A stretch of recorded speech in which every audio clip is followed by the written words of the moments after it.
YouTube, what's good?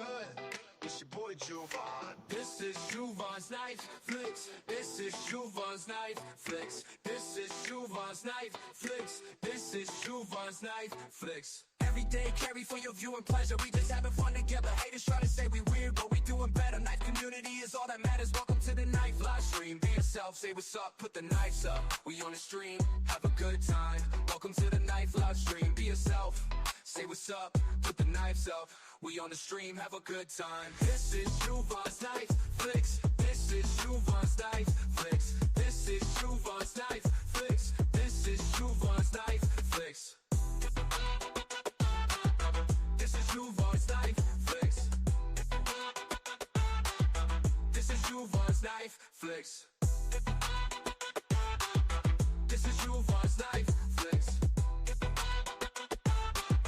This is Jovan's Night Flicks.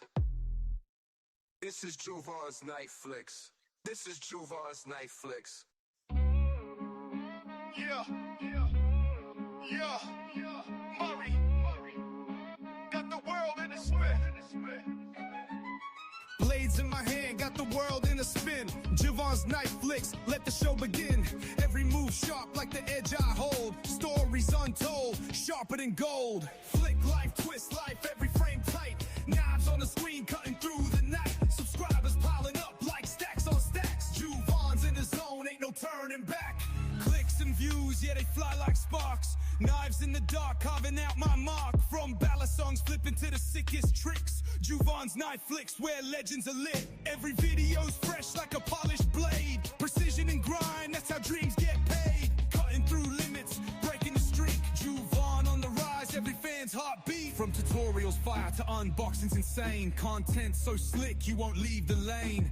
Blood, sweat, crips stealing every flick. In Jovan's world, sharp is the only pick. Flick life, twist life, every frame tight. Knives on the screen, cutting through the night. Subscribers piling up like stacks on stacks. Jovan's in the zone, ain't no turning back.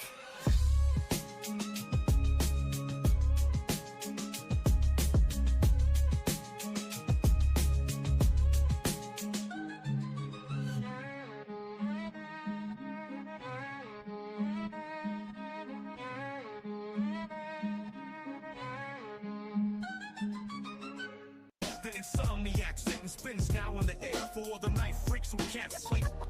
I'm the Insomniac, Jovan, and today we're gonna take a look at some of my flicks. So you're getting where you fit in. Sit down, shut up, and listen. Don't forget to like, comment, and subscribe. And don't forget to flick it. Welcome to the Insomniac Sit and Spin. Welcome to the Insomniac Sit and Spin. Welcome to the Insomniac Sit and Spin.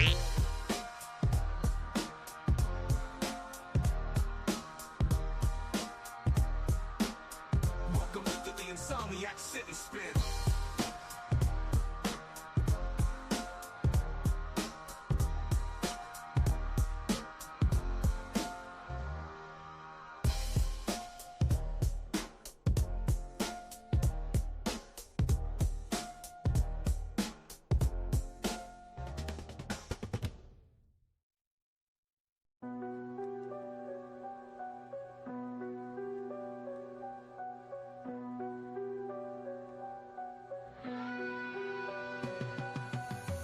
Eyes wide open, the clock don't rest. Street lights flicker, got a blade in my chest. Not fear, just thrills as the steel shines thin. In the glow of my Insomniac, sit and spin. Late night cuts where the stories begin.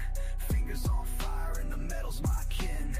Stream it live where the fearless win. This is Jovan's Night Flicks, sit and spin. Glit in the dark, oh the dance so slick. The edge does the talking, every sound it clicks. World's asleep, but the shimmer won't fade. Precision's my game, and the craft's my blade. Late night cuts where the stories begin.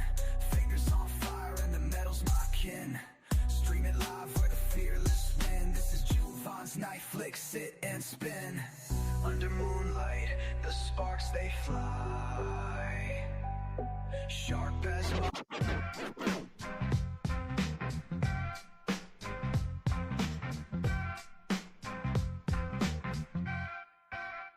Insomniac sit and spin, about to be live. Hanging with each other, talking shit about knives. We sit a good time. But who is this fool who talks about knives and EDC tools? Insomniac, sit and spin a weekly live stream. You're in the right place if you know what I mean.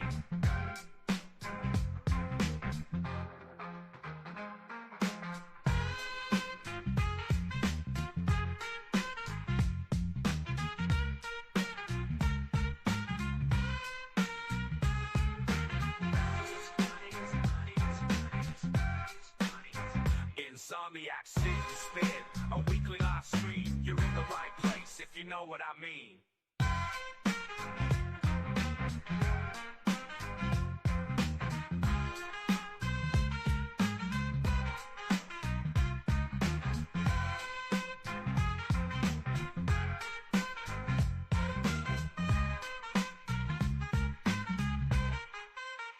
Insomniac, sit and spin, about to be live, hanging with each other, talking shit about knives. We sit and we spin, and we vibe in the chat. We listen to Juvon just trying to describe where he's at. It is a good time, but who is this fool who talks about knives and EDC tools?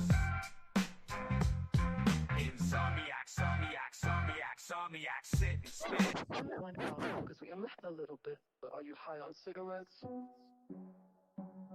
And when that stuff runs out, you're gonna wanna make it. Are you high on cigarettes? Let's watch Juvon's weirdness and get high on cigarettes. Let's watch Juvon's weirdness and get high on cigarettes.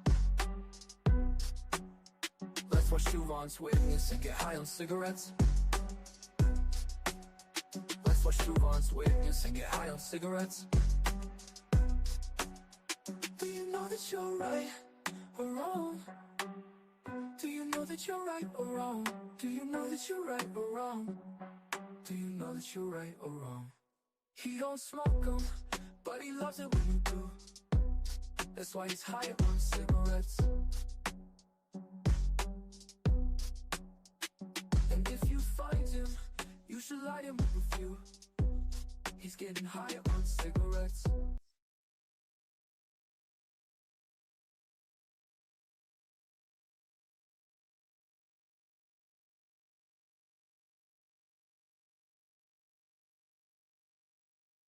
Now this is the fear snake, the most venomous snake in the world. One bite from him and it's all over. Oh, no worries, mate. Luckily, we've had the anti-venom sent from America via FedEx. In my line of work, if you're not absolutely sure, you're absolutely dead. Oh, crikey. It appears we've used a different courier who hasn't arrived yet. It's okay because...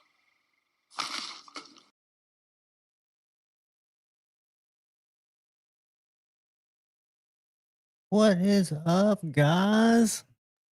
Happy Tuesday. Hope everybody can hear me. Hope everybody can see me. Hope the sound's okay. Hope the video's okay. Hope y'all are okay. That's what's most important. Welcome, welcome, welcome. I jumped in a little early. Why not? Some of you guys might have come and left, but I'm going to start greeting people like Brother Marco, my man, Richard Hopkins, channel member, man, the myth, the legend. We got Brother Robert Jones, channel member. What is up, my friend? I'm glad you're here. Glad you're here. We've got, there's just a few of you in here. I just want to make sure I get everybody said hello to before I lose track. Paul Mills, my brother. What's up, Paul? Good to see you. Good to see you. And that is your FSD, is it not? In your picture, I can't tell because it's so small. I need to make my screen bigger, but it's a laptop, so I really kind of limited into the whatever inches I've got. Who have I missed? Who have I missed? I think we're caught up because there's just a few of us in here getting started out, chilling tonight. I've got some various knives thrown out on the table. I've got stuff that I've been, 1931 Leatherworks is sitting in the center, loud and proud, and we will talk about this in depth. This is actually Ryan Ellis's knife. There's Ryan Ellis. What's up, buddy? And I did a review on it today. That's what's pinned, not a review, an overview, kind of a show off. I've done some reviews on one that I had that's already moved on to its home, but this is one that is fully refined, came from edgy to clean work sharpening, perfectly ground, perfectly touched up, very sharp spine like I like, very tall. We'll cut with it in a little bit. Great little forward, little just to me, it's a great knife, but it was designed kind of for my hand. I hope other people like it too. Magna Cut, this one's 65 HRC. Um, Tall, flat ground, not a side lateral pry width knife, but it's a great little slicer, a cardboard shredder. Richard Lee, not to throw him under the bus, but he picked up one that Kyle had also finished, and it's been a great knife. But I've got some knives here that are much, much less expensive that I've got to sharpen this because it didn't come very sharp. But this is a CJRB Mud, a little knife that's very inexpensive in that AARPM 9. Not the same caliber knife. This is a mass produced knife, imported knife, but it seems like a pretty nice knife. It's not as sharp as I would like it to be, so I'm going to try to run it through my sharpener and get it good and sharp. Maybe take it down to Ace Hardware and run it through theirs. But I've got some other CJRB. These are value knives. This is probably the most expensive of the bunch, which is under 80 bones. And this is called the Saya, the Sayaya, Saya. And guys, it's one of those little Shetland Cutler design knives with that interesting Shetland blade. And I mean, it is a slicey little knife, aluminum bolsters, G10 handle, very basic materials, button lock. Been a very impressive knife from CJRB. But what they've sent, these are because I wanted more budget knives on the channel, good budget knives like I used to buy. And Ryan kind of got me fired back up with the CJRB Pyrite Light. But this is the bolt, which uses the recoil lock version 2. When I first got in the community, I had a Craig with an original recoil lock on it. It was a very unique lock. It was kind of like a bar lock that was actuated from the top as opposed to from the side. Used access springs, and this is the V2 version of it. G10, under 50 bones, same size as a bug out, but it has a very generous forward finger choil, thinner blade stock, lighter, G10, not FRN, just a great budget alternative. And then my favorite is the Pyrite Light XL. So for those of you who like the Pyrite, or even more importantly, the Pyrite Light, which I think is thinner, lighter, this is the XL version. I gave away the original Pyrite. I wish I had one to show you the size comparison, but it's a button lock. One thing it's got that's different that I'm not a fan of, but there's no negative to it, is this little black button here is a safety. So if you put this in your pocket, I can't open it now. It is locked shut. Push that up, it comes out.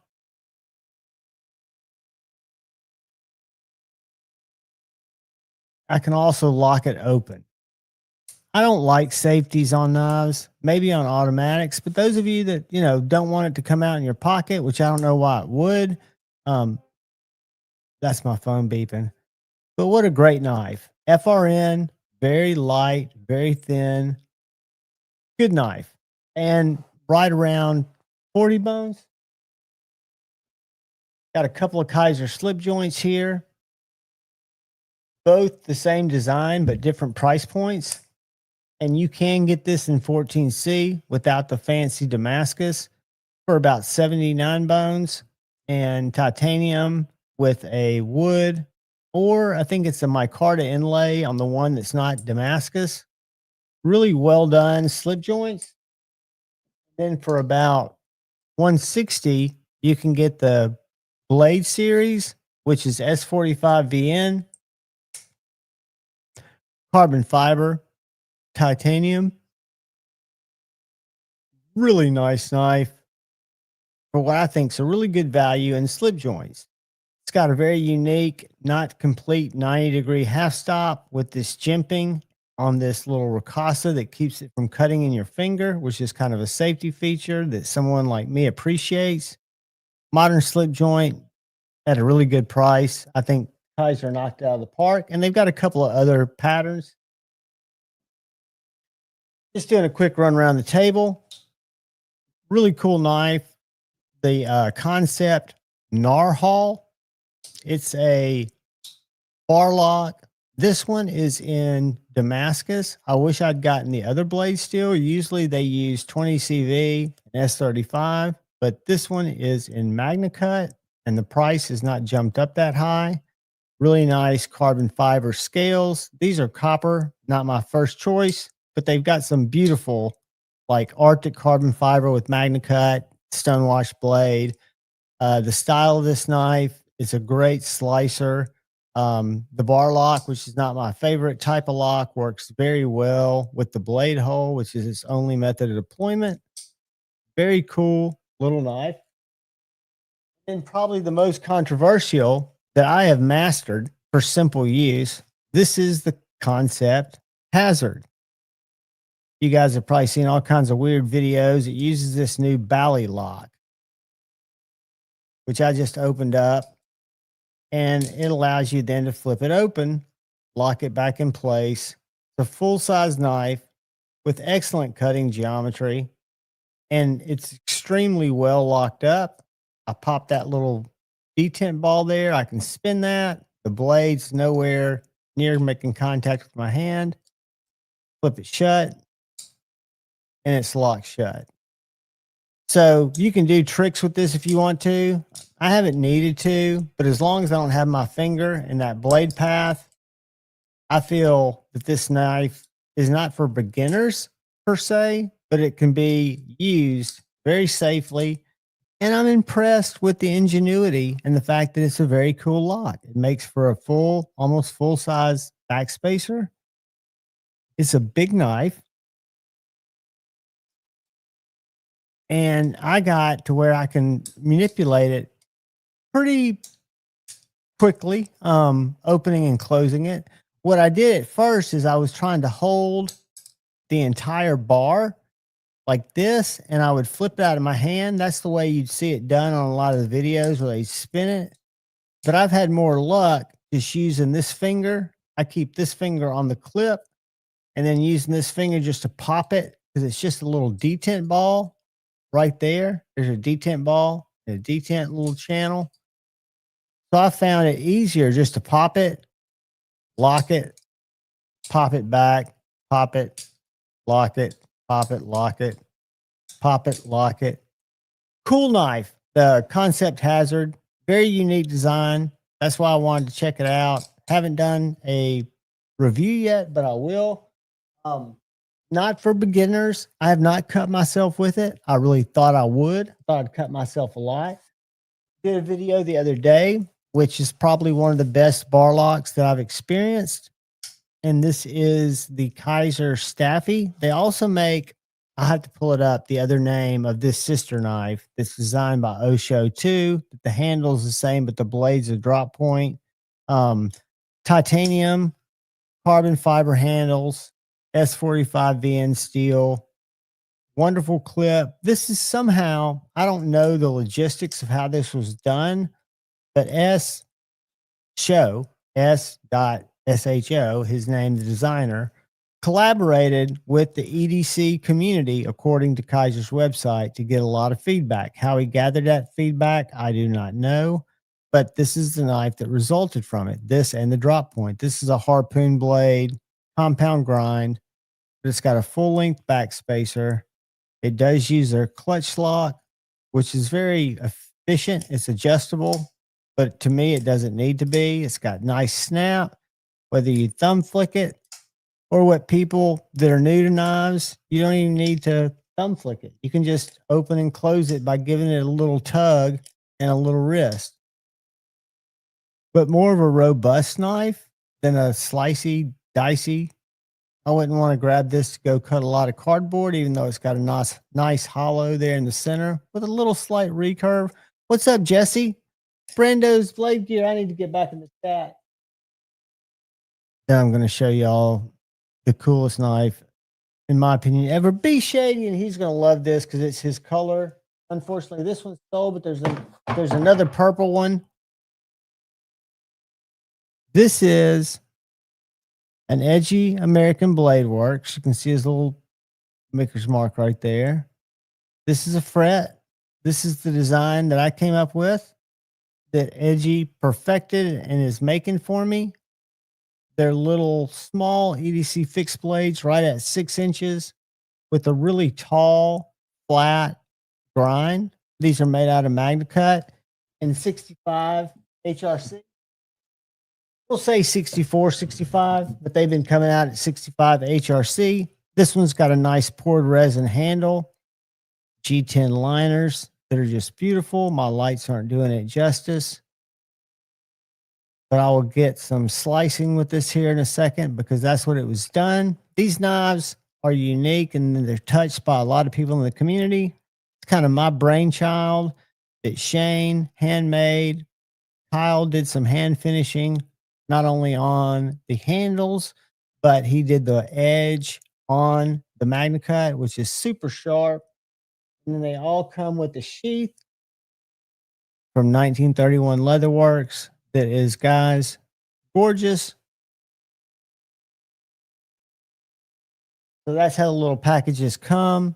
There's several in various stages of production, and there'll be more by order. We just need to come up with a way to order that. I put on the video that you could either DM Shane directly, or you could reach out to me via email, and we'll try to come up with a way to keep up with everything. Anybody that's interested in one, I hope some people like them. I think it's a fantastic knife. I carried one for 2 weeks straight, ended up selling it, had to go. Shane needed it gone, and I understand that. And Ryan was nice enough to let this one come up to me. I'm not abusing this one. I'm not testing this one because I've done that. I just did the final video or the introduction video that's linked in the description if y'all hadn't seen it. But it is a cool knife. Other options available, like if you want a different scale material or a different scale color, or if you want, it's a knife that's got a baseline, right? A little 6-inch fret. Somebody wanted one that was a little bit bigger. I know y'all saw Derek For Real's Thug. It looks like a machete. So Shane's a custom knife maker, and he can it's just your color pattern, buddy. I just know how. I mean, every one of your posts, and we're going to look at some Instagram posts here in a little while too, because that's what we're going to do. We're going to hang out. But I did want to point out to what I think is some concept, some Kaiser overseas. Usually I have American made knives out, and I do. The pinnacle of what I've got out is the knife that Shane made. But there's some good stuff, and I've never been an overseas hater, never planned to be. Do have a new Holier Nerd. Whoops, how'd I fail it? I failed it twice. Failed it 3 times, and I was whipping this thing open earlier. The Holier Nerd came in, so I've got now my Holier Nerd, which is a little sharper around the God, it's on washers, but I should not be failing it. Little 5th pocket carry knife in MagnaCut. To be honest with you, one of my favorite little TRM knives, because I carry as a primary carry. For example, I'm carrying my Bulldog today, but for what I use a knife for, opening packages, opening, that little nerd will cut 9/10 out of what my Bulldog will cut for me as an EDC, go around the city, get stuff open. I'm going to cut through my HDMI cable. It's just a matter of time. I've sit here and whacked like all kinds of little chunks in it. So I've got OG Nerd, first Holy Nerd, and the Holier Nerd, which I'm stoked to have these guys. These are collections. I was a TRM fan so much longer before I had a channel, and I blame Sobek Scooter for that unhealthy addiction that came from it.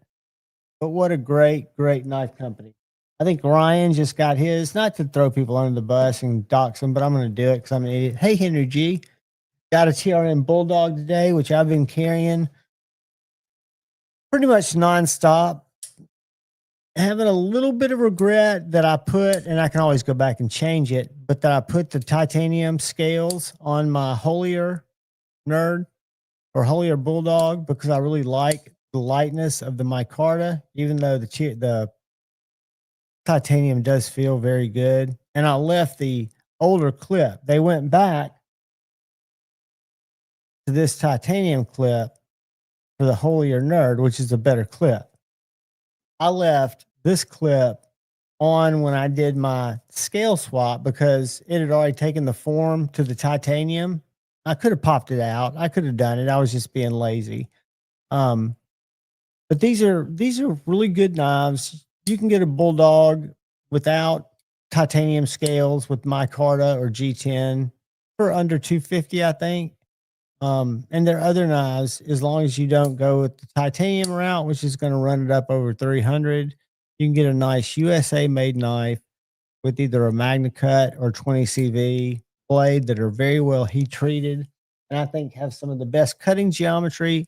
I said some of the because ABW has very good cutting geometry too. American Blade Works. I think they're great knives. TRM, I'm a huge fan. They do a lot of nice things for the channel, but if you go back and you look at my content from 2 years ago, before they ever did anything except just be a great customer service, great friend to someone who is buying their knives, they'd make it when knives were hard to get through TRM, which they were a couple of years ago. They were very hard to get. I would make arrangements to pick up specific knives at Blade Show in Nashville. So, for example, I didn't get to own it, but my buddy A to Z did. He wanted a titanium shadow. They're only available during Blade Show. And I said, well, we're going to be there Saturday. We're not going to make it there Friday. If you happen to have one left, that would be awesome. My buddy wants to buy one. If you don't, I understand. She said, we're bringing like 8 with us. Should be fine. I got up there Saturday. Emily had one behind the counter that she had just said, oh, I didn't even know this was here. Look, is this what your buddy's looking for? Things like that to me are above and beyond customer service. And I love those guys. Plus they make awesome knives. So, hey, I'm very glad Ryan got one. I know he's going to have a good life with it because anything he doesn't like, they will fix. This is Loot 10, Texas. Mark Perez, New Breed EDCs, collaboration with Kaiser. Probably the coolest Kaiser that I got in the September release. Leather inlay, titanium, pokey stabby little flat ground S45 blade. Front flipper, done very well if that's your thing. It's not mine, but it's also got a really good blade hole. I consider this a gentleman's poker, a gentleman's folder. But Loot 10, Texas killed this knife called the Kaiser Rays. Little winner. Another really interesting CJRB that I got in, again, budget knife. I think this one's around 45 bones, maybe less. This is a Ray Laconico designed, wicked little Warncliffe with the delightful liner lock. My favorite lock when all said and done. It does have a front flipper, but the little jimping to me could be sharper. You can get it to front flip, but I think the studs work a lot better. It's a liner lock, so it doesn't matter if you thumb flick it or reverse finger flick it. I think this is called the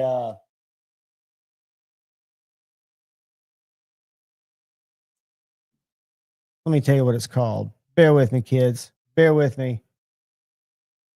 CJRB. It is called the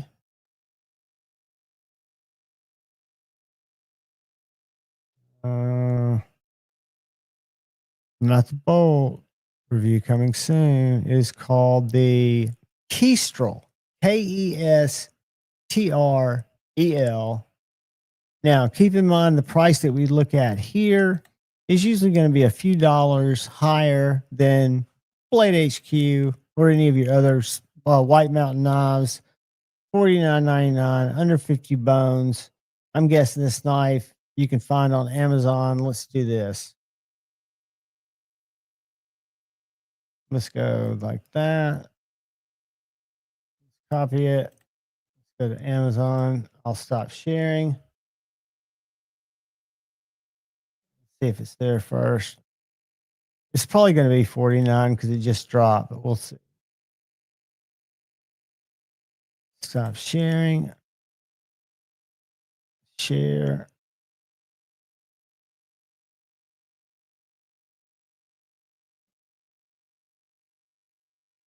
$49.99. Save 25%, so it's not really a savings yet. They said it's regularly $66. We saw it's cheaper at CGRB, so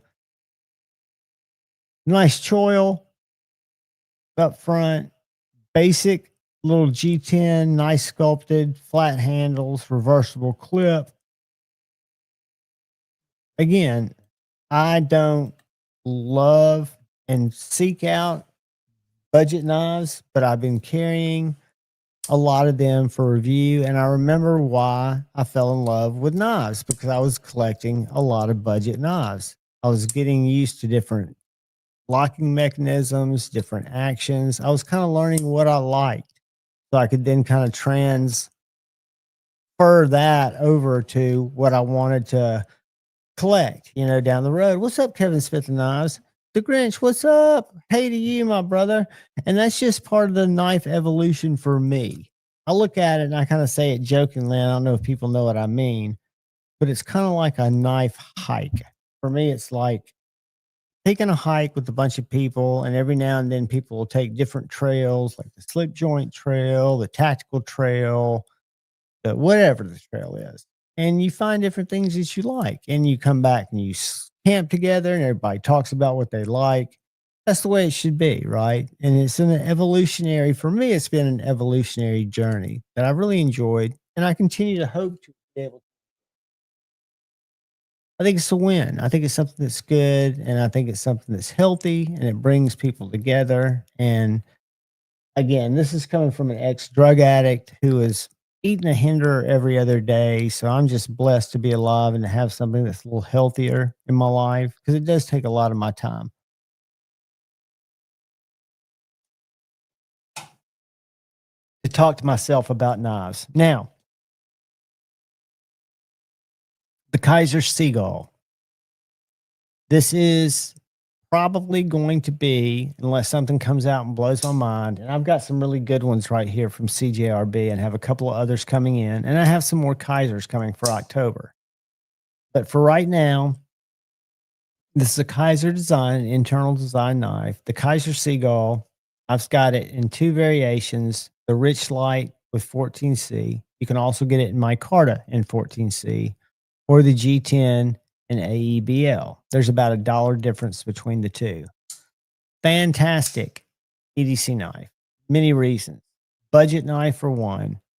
Ergonomic excellence. I mean, this knife is contoured, choiled, gemmed, hollow ground, deep hollow, super thin, and multi-deployment. So you've got a regular flipper, got a very usable front flipper, and you've got a blade hole, all with a liner lock. All for under 50 bones, I think. Maybe under 60 bones. Maybe under, right in there. Don't quote me. We could look it up on Amazon right now. But it is an absolute delight. I've got one over on my nightstand, which is the Rich Light 14C. Lighter than I expected. If it was me, I'd probably pick the micarta, just because I don't really understand Rich Light. I know it's a lighter paper type material, but the G10 AEBL is an Amazon exclusive. And let's just pull it up and see how much it is, because it is a winner. Let's go Kaiser Seagull. Not crazy about the name, but seagulls can be some vicious son of a bitches. I'm telling you, you could throw a little pinky mouse up there and they would gobble it down just like a cracker. So they can be carnivorous bastards too. So it is a $60 knife. $60 knife. You can get it in aluminum and 14C for $80, or you can get it in micarta for $70. Or you can get the AEBL and the Black G10. Notice that these other two are 14C, which may be preferable to you, but the only AEBL is on the Amazon. So if we go to Kaiser's site, let's see if it's going to take y'all with me. It did. All right. So if we go to Kaiser's site and we go to new, let's just go.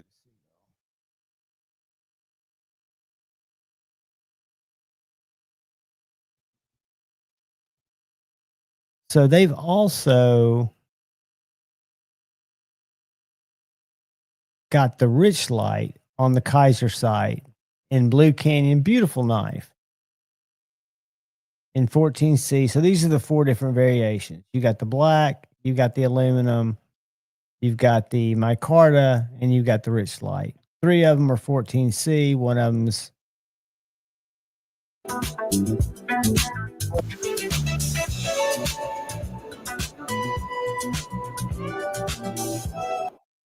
cool knife. First budget knife. I've kind of got exciting experiences with it because it cuts really, really good. I can give you a quick, and I've cut a lot of cardboard with this one, especially ABL. I still got the 14C is in a case right now just because I've got too many knives out. Whoops. Robert Jones, dude, thank you so much. You get a huge man hug. Everybody sit back.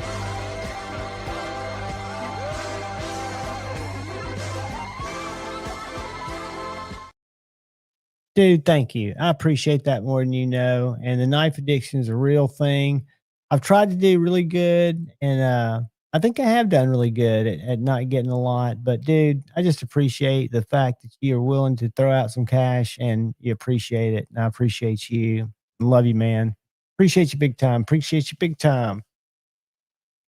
But yeah, guys, you know that I'm never one and never will ask for super chats, and I do appreciate them so much. And I am going to, and I've said this over and over, and I've got to figure out when to do it. And it's probably going to be a pop-up.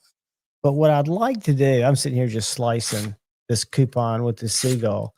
But what I'd really like to do is a pop-up 24-hour stream where I go live. And there might be some times where it's just a chair when I'm going to the bathroom or letting the cat in or feeding it. It won't be more than 5 or 10 minutes. But just set up a live stream, low key, and just doing it kind of as a membership drive. Just trying to get people to stop by. I was going to do portrait tonight, and I thought, no, that's not a good experience really for the people watching. So maybe on the 24-hour stream, I do something even that weird. You know, it's not to do stuff in, said Stevie. Dude, I just saw you pop up. Nannerpuss, mate. Dude, you are more than... I got to give you a hug first. Thank you, Stevie. You can call me Nannerpuss, Nannerpuss. And guess what? I love Nannerpuss. You can call me Nannerpuss, Nannerpuss. And guess what? I love Nannerpuss. That was a whole Nannerpuss. You deserved it, man. That was absolutely too kind. I appreciate you, brother. Paul McConnelly, what is up, my man? Good to see you in the house. Who else have I missed? Good to see you, said Stevie. Are you on the road, buddy, or are you at home? I've got links. Cliff C, Cody C, what is up, man? Good to see you. Reaching out to Stevie and Maddie. Is Maddie in here? There's Maddie. What is up, Mattisfaction? Good to see you, buddy. Man, I've seen some nasty, nasty comments on knife videos that have been posted in different places, Instagram, other places. And I don't get it because they have nothing to do with the knives. It's just bizarre times. I think everybody should kind of just breathe, be kind. If you hate a knife, hate that knife vigorously in the comment section, chew it apart on its merits. But I don't think attacking outside of what's being shown is necessarily the format for that. I don't think it needs to be a blanket disagreement or discord, in my opinion. I would probably delete comments like I seen, just because I don't think they're for public consumption. They are. Free speech is all totally public. I'm all good with that, but not on my sandbox. I mean, you can say a lot of shit. But yeah, I've seen some just really hateful comments. And again, I'm not saying anything's right or wrong. I am saying things are right or wrong. Fuck that. I mean, life is precious. And, I agree to disagree, but I always say choose debate, not hate. And I always joke because hate's the real thing. But actionable hate, grow the fuck up. That's the way I look at it. Talk about shit. I'll leave it at that.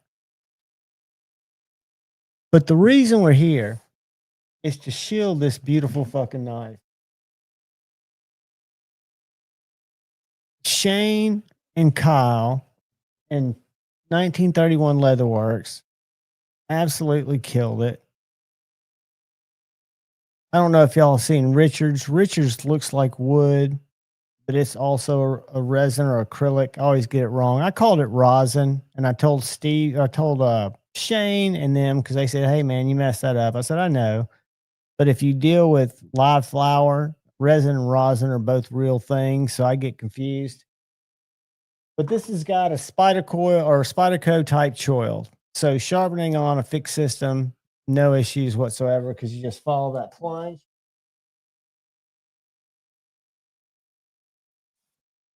Cuts skin very well, and it actually cuts cardboard, thicker materials better than it cuts thin materials. But it is an absolute laser beam, which I wanted.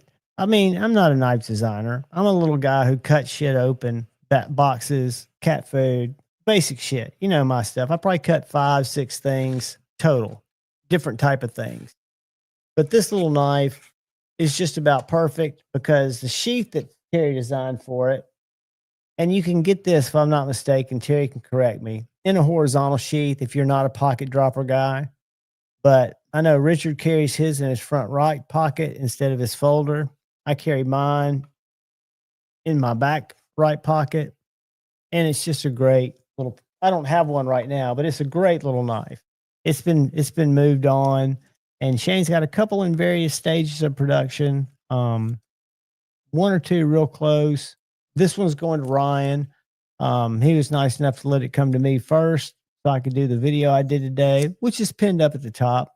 Feel free to share that, watch it, comment it. I hear there's a hype feature. Joe Isabella sent me a message today that was very interesting, a text that said he had gotten a weekly recap or something on his YouTube studio that said he had helped people be exposed to my video by hyping it. Thank you, Stevie. Dude, all I did was come up with a very basic design. Shane and Kyle, those guys, I mean, it's a community effort that worked that knife. I'm very, very basic.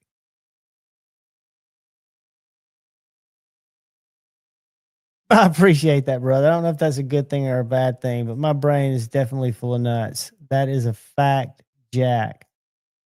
A huge fact. But no, I've got I need to send, if Stevie's on the road, Maddie, I'd send them links. I usually send them links preemptively. Today was kind of crazy. I got in about That's true. 1931 Leatherworks. I gave you guys a very rough canvas, and y'all did pull together and come up with what I think is a. I could not have envisioned it coming out as well as it did. Um, and guys, I mean, I'm not an HRC guy. Y'all know that. I'm not a steel Nazi. And I don't mean to say Nazi in a bad way, but I guess you can't say it in a good way. So I'm not a steel snob. We'll just redact that. YouTube terms of service. But anyways, I'm not a steel snob, but I can appreciate that Shane has done something very special with learning how to heat treat. Hey, Kathleen Smith, in a very short amount of time, because I sharpened too many knives for him at Blade Show where I could feel what a burr on a properly heated K390. What a horrible, horrible material to try to sharpen in a short amount of time. But the first Magna Cut fret that came to me without an edge was a joy to sharpen. It was Magna Cut. I think that one tested at 64, and it just took a little while, but it created a perfect burr. Came off really cleanly. I could hone it with the stone and then really barely strop it, and it was clean the second time around. The first time I rushed it. But to me, I think part of the joy of knives, he's taking them apart. One thing I'm going to be taking apart, and I'll probably regret it.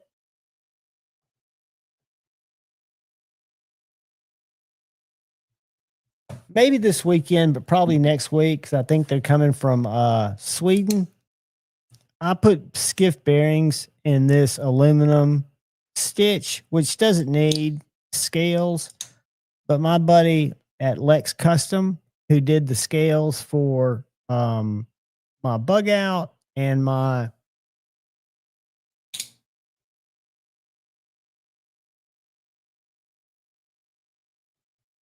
mini Adamas, he does these rib scales, which are really well done, contoured, small company just getting started. And one of the designs that he's come up with is a ram lock stitch. So I told him, sure, I would be honored to do a scale swap.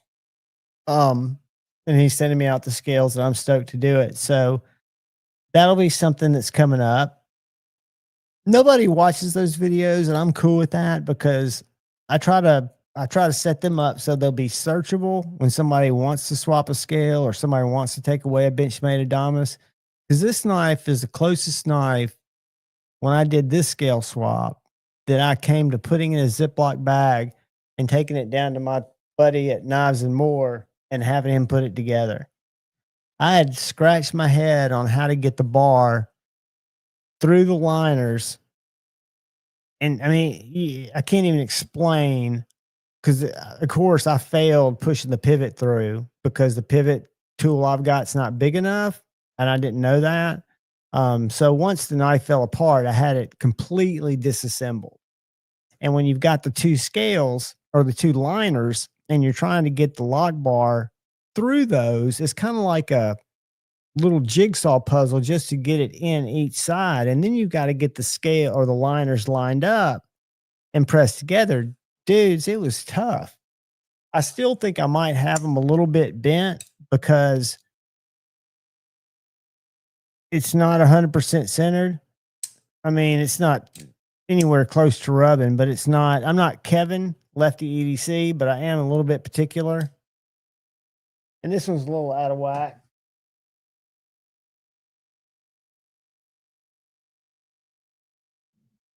But I dare not take it apart.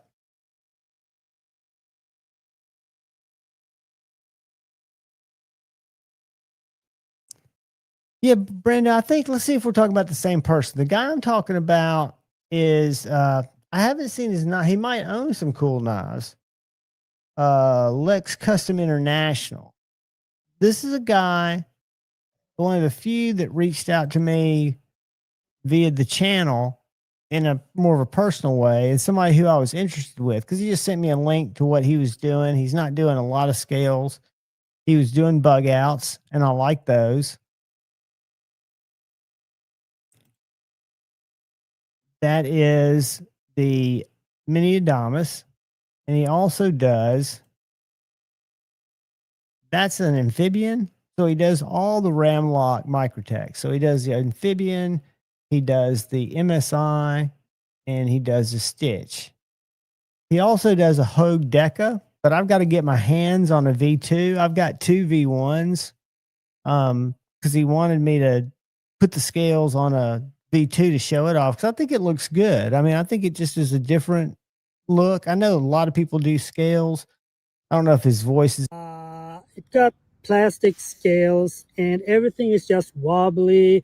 Nothing seems to really fit together. And that He's talking about the original scales. He's a nice guy. I mean, I've never had a personal conversation with him, but I've had several emails with him. He's also a knife guy, right? So he collects knives too. But he's very soft spoken. Made some cool stuff. That's an automatic that he does scales for. The patterns are all the same right now, and his models, I think he's only offering 4 or 5 models right now. In terms of all the microtechs, the Benchmade.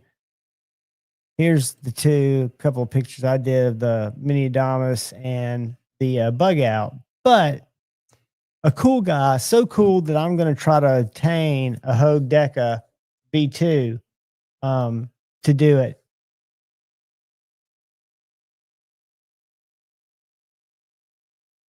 Let's check that out. I've got to go over here and open it. Hold on, Richard. I'm always up looking at new people. Doggone it. Y'all bear with me. I've got this tiny little window where I can get my link. There it is.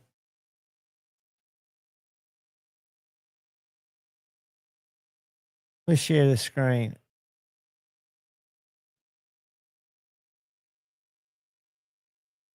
Oh yeah. Are these the ones you got, buddy? Richard, are these the little guys that you picked up?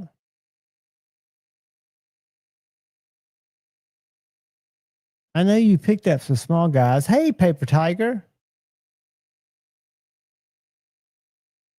Stevie, they're very, very priced very affordably. And if you reach out to Lex, Lex will send you a set.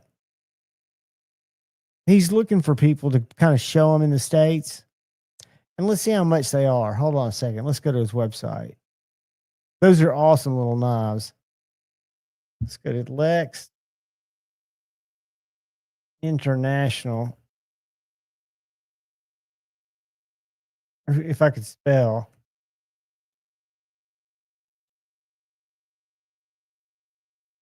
No, I don't want to leave StreamYard. That would have been bad. Let's do this. Let's go to Lex. Custom International Scales. Let's share it.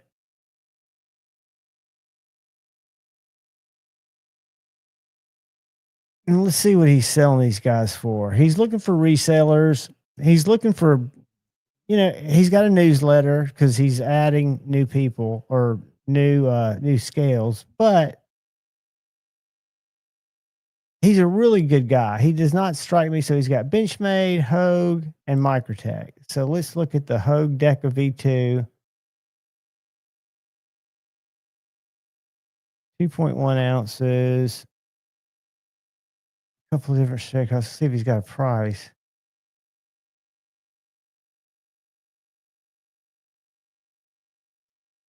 Let's go to his resellers.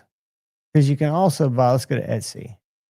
That's where he sells them. He says direct. So to buy from him direct, Mini Adamas are 123. I'm guessing where's Hogue Deca are 118.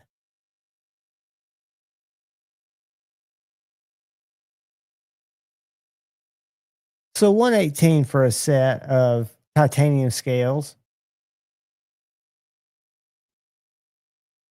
But again, Stevie, just by reaching out to him, I'll get you his contact information. I just he DM'd me on Instagram, and you reach out to me. I'll shoot him your name because Dude, you got people making shit based on the lore of said Stevie. You would be a great not ambassador, because I know you've got your loyalties, but showing somebody else's stuff. Not US, but it's Austria, I believe. I believe Lex International is Austria. Let's see. Sweden. I'm sorry. I was terrible at world geography. World geography and college algebra combined almost kept me from getting a bachelor's of arts, which is worth the paper it's printed on. Looking at what Brando picked, that is about right.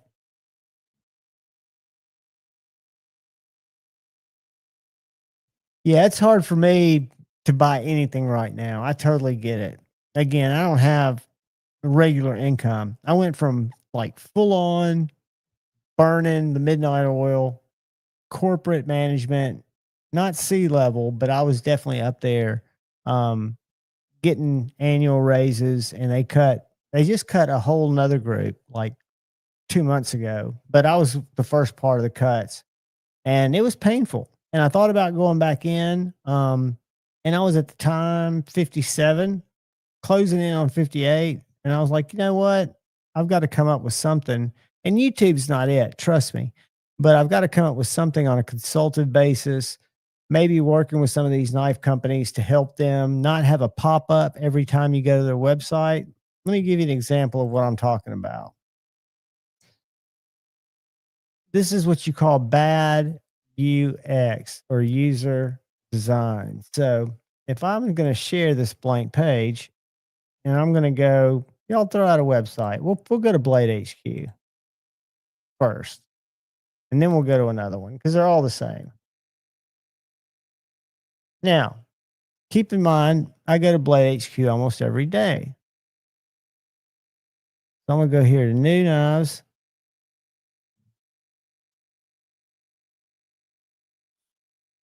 All right, so right now, Blade HQ gets a huge pass.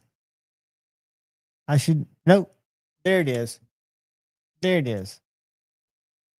The problem with that is, A, it's a pop-up, which means it's invasive of a type of ad. It's collecting my email. I've already given it my email. I'm registered to their newsletter. I've sent them emails saying, hey guys, there's a very easy way to know that once someone signed up for your newsletter, every time they come to the site, you don't have to serve them. What's that? Subscribe. And then if I've not done this 10 times, I have to close it way up here. So it doesn't matter if I sign up 1,000 times and subscribe, I'm still going to get greeted with that pop-up. So it's all of them, guys. And I feel like if Javon's not drive people off your site, they call it making them bounce, because after a while, people get tired of those pop-ups and they'll find sites that don't have them. Now, I deal with them. And I think DLT is pretty good. I'm going to give it 15 seconds because that's usually how long the script runs. And if I didn't have my bar up, you could see the script running down there. You can look in the bottom left corner if you don't have your bar up. But anyway, DLT seems to be playing nice right now. And I don't have a problem as much with the pop-ups. I have a problem with a pop-up that I've already complied and done what they've asked me to do, and I'm getting a pop-up again. So most of them have it. DLT seems to win for the night. I support all of the stores with pop-ups because they've always been good stores with me. Kathleen, I haven't really thrown it out there. Hey, Lucky Dog Knife Company. He was the winner on Sunday. or Saturday. I always get those days confused. And his package went out on Monday. They are, said Stevie. Let's just see how terrible they are. And I had to unsubscribe because I kept getting what I felt was very spammy email, like 4 or 5 a day. I mean, I sign up willingly, so I do expect to see your stuff, but when it becomes like 3 a day, it's not as special. So if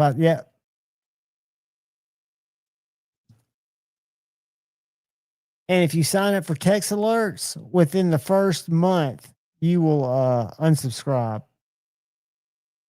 For some reason, I don't know what it was, but TPK lost some of their luster for me. I don't know. I mean, I used to be a huge fan. I used to look for their knives, but in all fairness, I've not been a knife buyer, right? So I haven't been paying attention to their sales. I do love their QSP Hedgehog, their little custom one. I'm a big fan of that. I was a fan of their Ohio River Jack.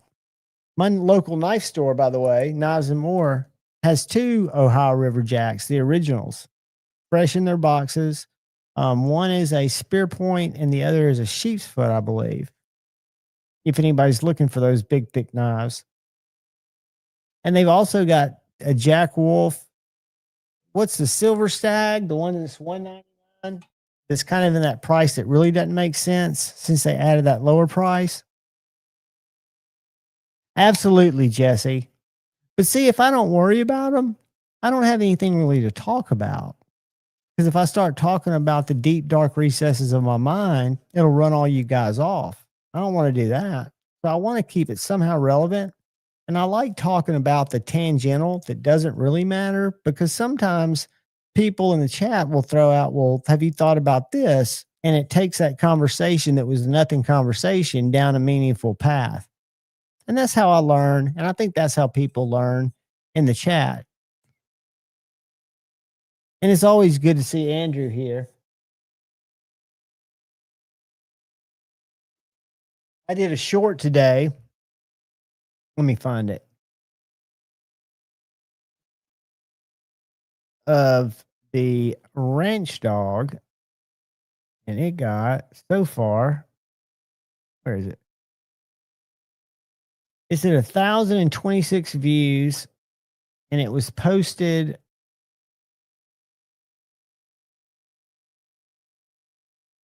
It didn't tell me how many hours ago. Let's look at it. Hold on.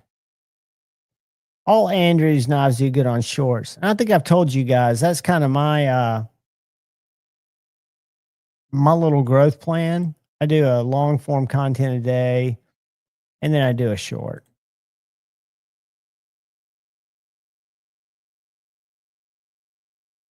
And this little short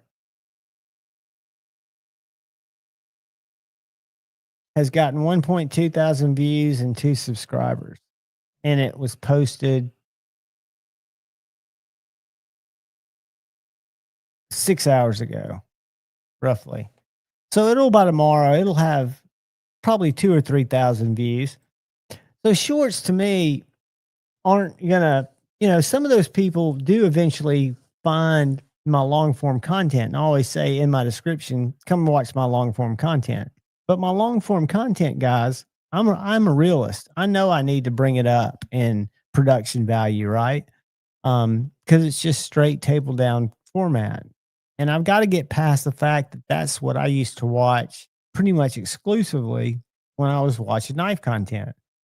Was the basic. I just want to see the knife. I want to see it at different angles. I want to see it open, and close, see it go in a pocket. But I've got to up the game, because when I go on location and do stuff like Knives and More, that video blew up unlike any other. It just hit 60,000 views 2 weeks ago. And it's me walking through a knife store in my part of town. So there are other knife stores, one in Athens, and there are a couple of manufacturers that are of interest to the community that are within an hour and a half. If I could set it up to go just do some content on location. People seem to like that. And I need to get better with it. It's just, I'm not very much the creative type, and I don't do editing.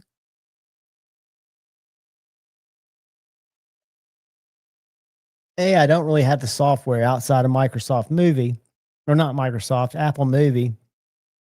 And B, I'm just very simple. I stitched together my little intro that I made in Canva to my other little thing that I made in Canva, and then the video that I just shoot without any editing. Andrew, you're easy to support, buddy, because I love your stuff.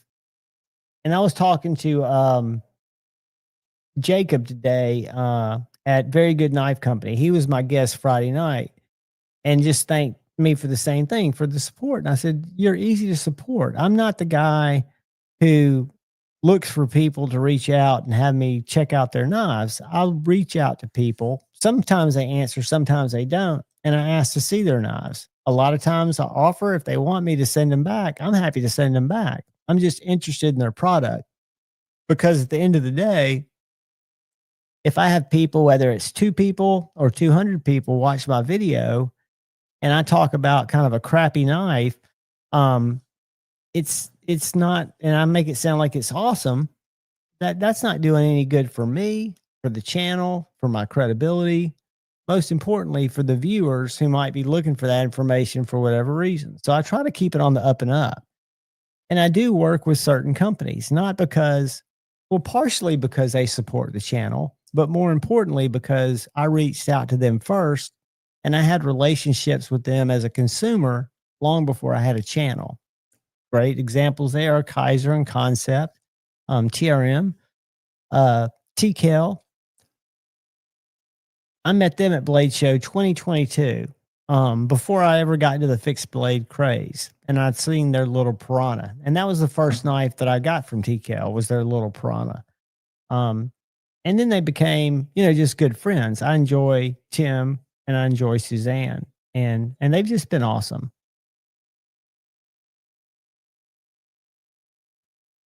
Brando, most of my stuff never breaks 300. If you look at my videos, 60,000 was a fluke. It's over twice of my my regular videos. So if you look at my regular videos, I for the amount of subscribers, keep it in mind, and I know this for a fact, that they come from shorts, because I put out so many shorts, 9 a day. But my videos are not pulling in crazy numbers of views. 200, 100, 200, 400, 1900. That's a good video for me. And then you get down here, now it's at 61, 436. I still have to go in and answer the comments, but most of them are in the 200, 300 range. I'm not setting the world on fire on views. I've got some of the worst views ever. That was like just a fluke, right? And I'm thinking, was it a fluke, or was it the fact that the content was what a broader audience wanted to see? And I have to think that a broader audience wanted to see that content. So maybe I'll do more of it. I don't know. It didn't feel natural walking through somebody's business, even though I know those guys, because there were people that would come in and out of there.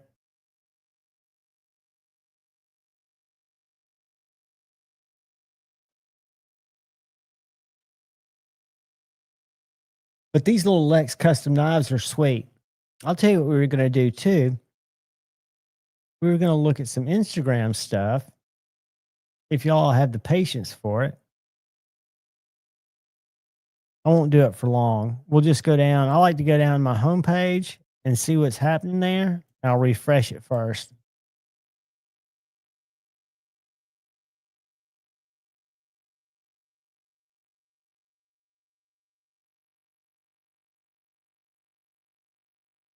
Peter showing off the Microtech SOCOM Delta. You got Brother Jim showing off a swordfish. I just like looking at what this is one of my favorite makers for small knives, Tyler Denny Customs. I have 2 of these. They're called the Apprentice. He makes them in different blade steels. I've got a Magna Cut and a Crew Wear. I don't know which one this is, but micarta handles, meticulously done. Um, really small, really light, great street scalpel. I think that's a tenable. I could be wrong. The Maroni, I mean, it's just I love just checking out people's pictures, people that are artistic. That's probably a tri-state picture because it looks like all different versions of the tri-stash. I'll give them a like, even though I don't like the pivot. The pivot bothers me because it's not symmetrical.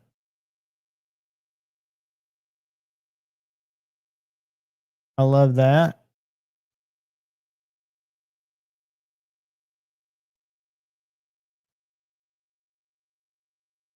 Grumpy Grunt looks like he modded his harpoon. Let's see what he did.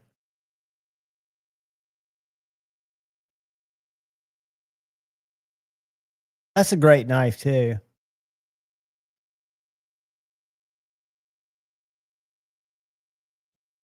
He just maintained it. I stripped off the coating, so now it's more polished. That's a great little knife though.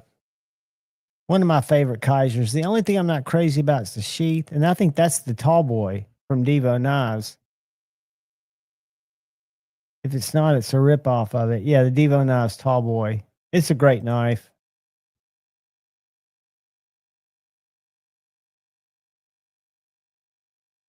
And that, my friends, the Thunderhead from Concept Knives is a collaboration with Tempest Knives, and it's the only Tempest knife that I've really spending time with, and I really like it. The ting that it makes is unmistakable. I don't have it out here, but it's a great knife. Little puff pipe. I don't like to combust, but that would be a great way to do it because it works like a cigarette lighter. Transparent knives. Look at that Emerson regrind. Brian's so talented. But anyway, I always like to give Instagram a look. That's kind of my place. I don't post there as much. Let's see if I posted today. Let's see how I do this. I go over to my Javon's and I posted for that video, posted this knife, which I still think is really cool. I don't think it's necessarily practical, but it could be. That's the Concept Hazard. And then posted a close up of the fret where you can see Edgy's laser engraving.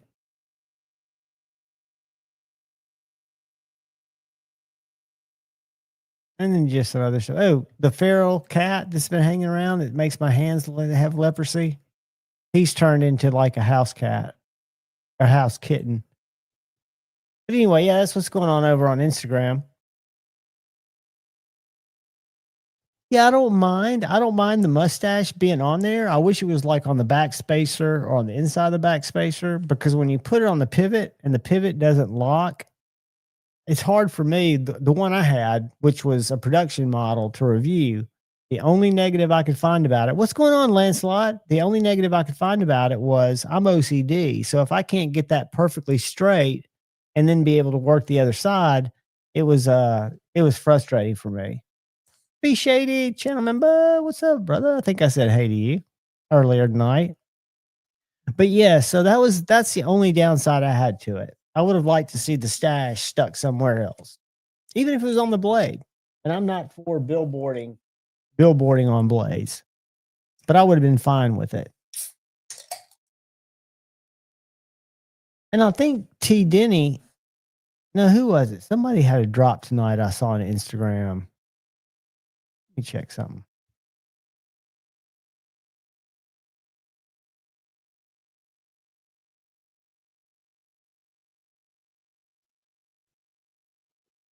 Because I thought about sharing it, but I said, it was at noon today, so it's probably, I know who it might have been.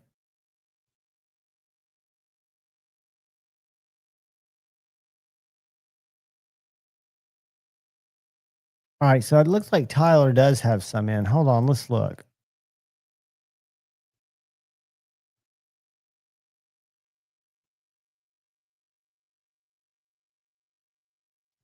that's a machine ground MagnaCut 6364 for 175. And then machine ground or CNC. He makes a Patriarch too, which is just a little bit bigger. I've not experienced one of those, but I've experienced a lot of the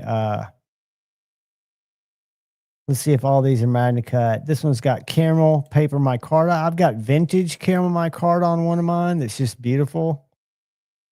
And this is MagnaCut 6364.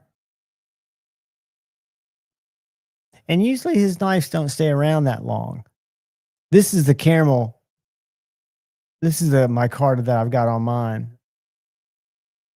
The caramel paper micarta looks just like that. I'll pull it out as a matter of fact because mine's acid etched.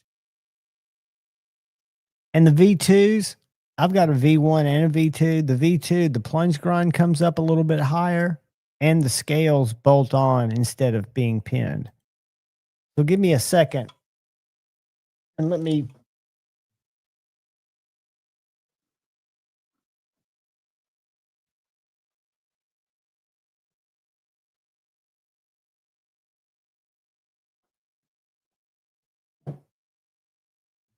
So this is a V2. And you can tell that the scales are pinned, but it's that vintage caramel micarta. The plunge grind is smaller here, or the sharpening in. I'll show it on the version 2. The version 2 I have is in crewware, but irregardless, the blade geometry on these. Whoops! If I hit the blade, is street scalpel sharp.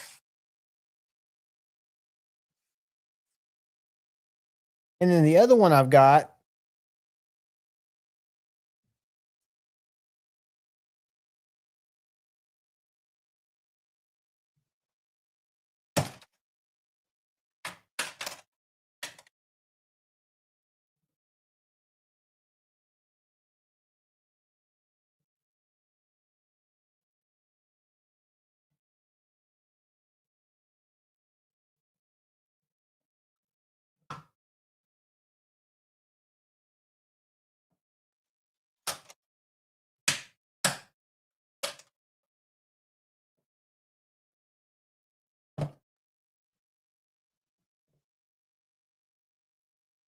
the second one's over here because it had its picture made today. Hold on a sec. Y'all just chill for 2 seconds.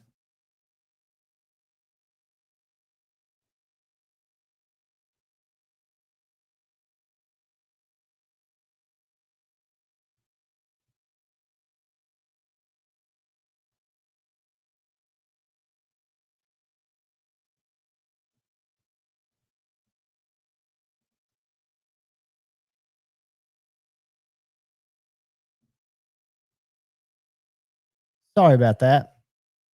So here is in an Oak City leather sheath, my V2. And the V2 has the screw-on scales, which I kind of like the pinned on. But what you'll notice is you've got much more space between here and here to sharpen on the V2 than on the V1. Can you see that? What? But they're both awesome little specimens. And they're under $200. USA made. I've had this one for about 3 years. They both come with Kydex sheaths. They also, you can pick up an Oak City leather sheath for them. They've got them pre-sized.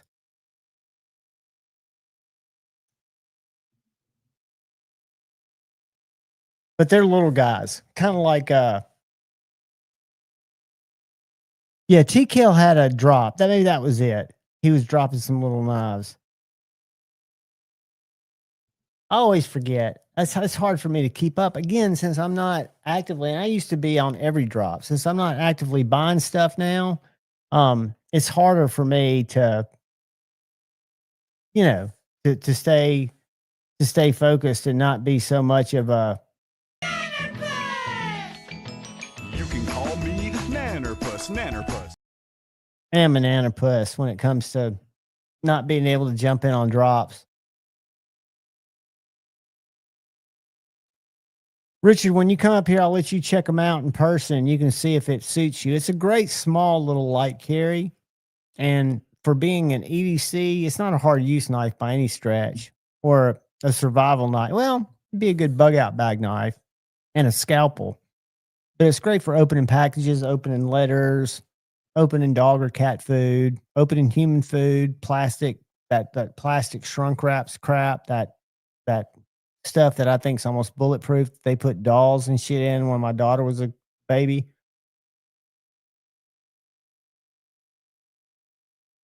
And you have to cut into that.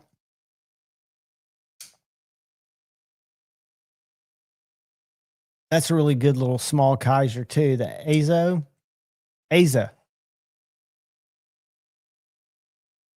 It's a small little knife in S45. Kaiser's been using S45 lately. I haven't tested it. I haven't had to sharpen it yet. Have cut with it. Have reviewed this one. Have reviewed this one. And this one does need to be this one probably just needs to be honed, because the center hollow grind section is not as sharp as I thought it should have been from the factory, but I haven't put it on a stone. But when I did the review on it, it was a little lackluster. Again, it doesn't have the greatest blade geometry, but that is a deep hollow. That should slice better, in my opinion. And this guy's super slicey. I just wish I didn't get the Damasteel. Beggars can't be choosers. I wish I had the Magna Cut just to test it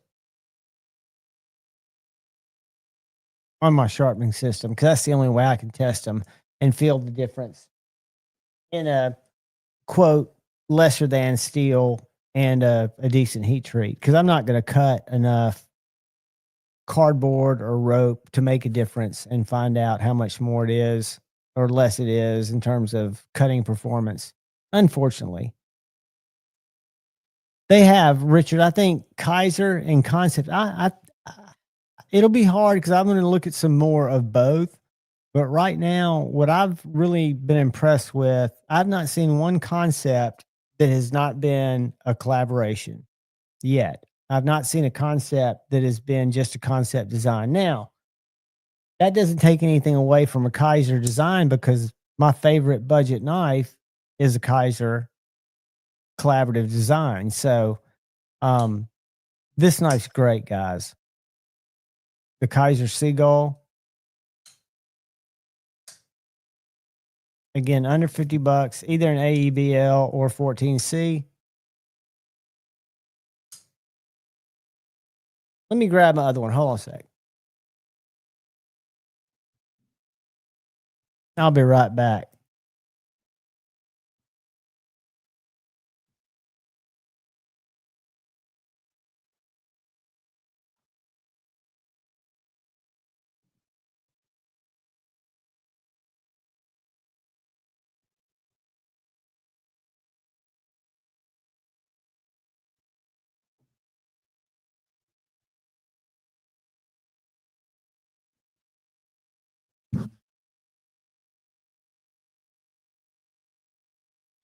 Sorry about that, kids. I'm back. But this is the Rich Light. So they look identical. Rich Light material is smoother than G10. It's also about a 1/4 ounce lighter. But everything about the construction is the same. The actions are indistinguishable. One of them's 14C, the Rich Light, or the micarta, or the aluminum. And then the Amazon exclusive in G10 is about a buck less in AEBL. And I prefer that just because it's different. It's the only folder I have in AEBL. The mutt's cool, but it needs to be sharpened. And I haven't had the desire to sharpen it because it's going to be kind of a pain. I think I'm going to do it at 21. I don't know what the factory edge is on it. And it wasn't dull. Don't get me wrong. Don't get it twisted. It just needs to be sharper. I think most knives need to be sharper. Another good thing about the Hazard, as I jump all around, is it has nothing to impede its cutting area. So the whole knife is just a clean cut. And this is slicey. It is just a great streamlined, fit in your hand cutter. And once you get used to just popping that little detent and flicking it shut, because it's not going to flip back on your hand, you can go all you want and you're not going to cut yourself. I like it. The spit is a great knife. Can't go wrong there. I've had a couple of spits. It is slicey. It is pokey stabby. Here's another sub $40 pokey stabby knife.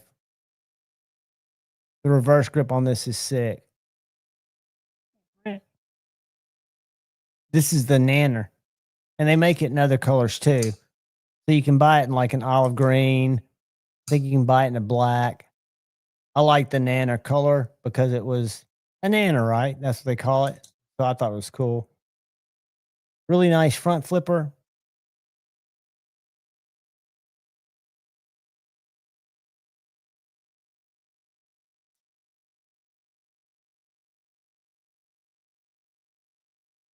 Brando, I go through so many different clips. Actually, I've narrowed it down to two on, not on folding knives, but on fixed blades. I either use an Ulti clip, and this is a new Ulti clip APH, which is their wire clip, and you can mount it vertically and have these two wires together, so it's just a straight up and down clip, or you can mount it horizontally. But usually I just use a regular. This is a 2.2 thin Ulti clip where I can just drop it in my back pocket,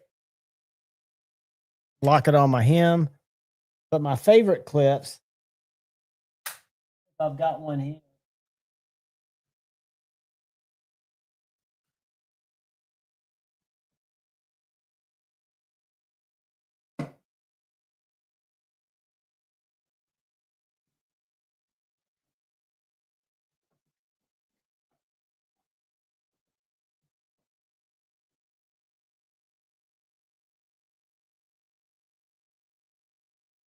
I've got one.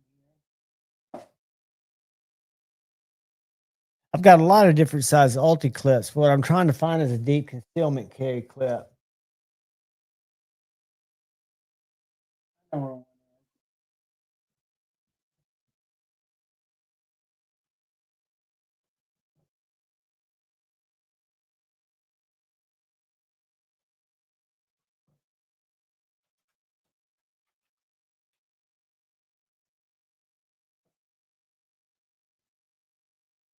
So that's a deep concealment clip mounted in a leather sheath. You can also mount them on your Kydex. They've got holes in different places. And what's cool about these, you go to holster. If you search deep concealment carry clips, it'll take you to Holster Innovators, and that's where they sell them. And you can buy them in not just different sizes, but with different hole patterns to match up with your sheath. I've also got them.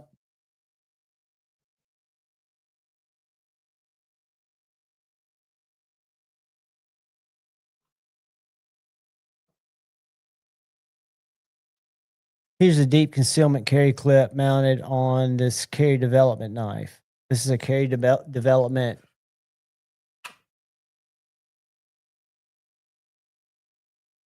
Banshee. Small little Nitro V, kind of utility knife with Ultratech or Grip Tech grips. Really, this is my first experience with Grip Tech, and I really like it. Tim made this knife from Carry Development, and it's got a really unique sheath. that's kind of set up like a pew sheath, but for somebody like me who puts it in his pocket and carries it in his back pocket, it's a perfect carry.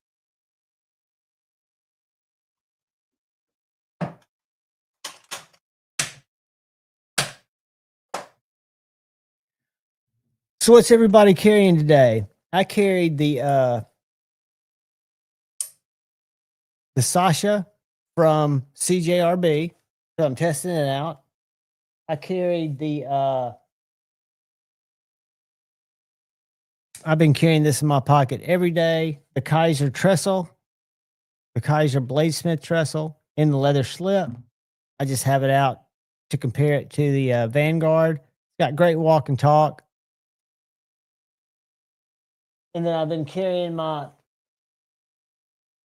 and I agree that leather's always better, but I've been carrying my trestle wallet because I only carry about 4 cards with me. So I carry this little trestle, kind of a inexpensive ridge option, I guess you'd call it. I carry about 5 cards in there, and it's got a little cash. If I was holding cash, I'd have it right there.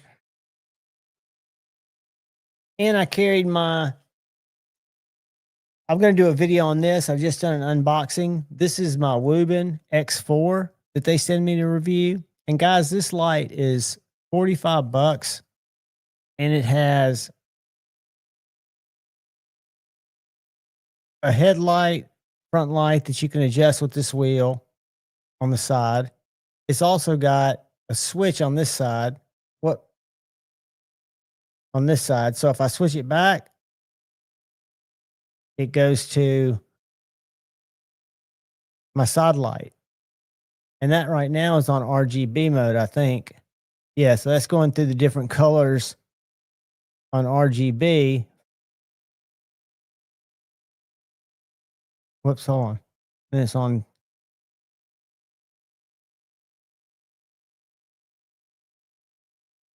Hold on, I got to figure out how to get it back to. I don't want that. Hold on.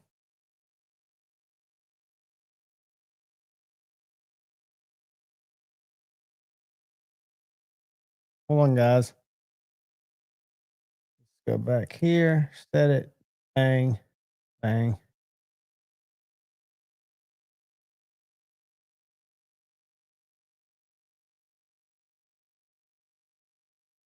I can't get the full side light on. That's going to bother me. All right, so I've got, that's moonlight. So if you hit it on the top mode, it's moonlight. Hit it on the second mode, the little slider switch. It's got the front one, and then you can dim it as low as you want. And then you've got the third one that's supposed to be the side light, but I've got it stuck on, whoops. I've got it stuck on 1, 2, 3. Let's see what happens. There we go. So I just got it switched back on the side, and you can go, like if you set it in your hammock or in your tent, you can turn it down low. You can turn it up high, depending on how bright you want it. That just shows that it's at the brightest or at its lowest, which is kind of like candle setting. And then if you want to set it up to rave function, you can set it on here. If you want to set it,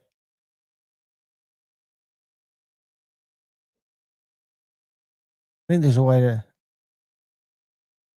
yeah, I can set it like that where it'll flash through the different colors if I'm eating mushrooms in the woods and I want to check it out. So anyway, it's a cool light for $45. It just went live on Amazon, I think 3 days ago, and I haven't done the review. I did do the unboxing on the 8th, but it's a cool one. I've been a fan of Woobin. I love their little, this is a little $19 knife or light, little Woobin X5. And it's fantastic. It's just a little simple non-frills.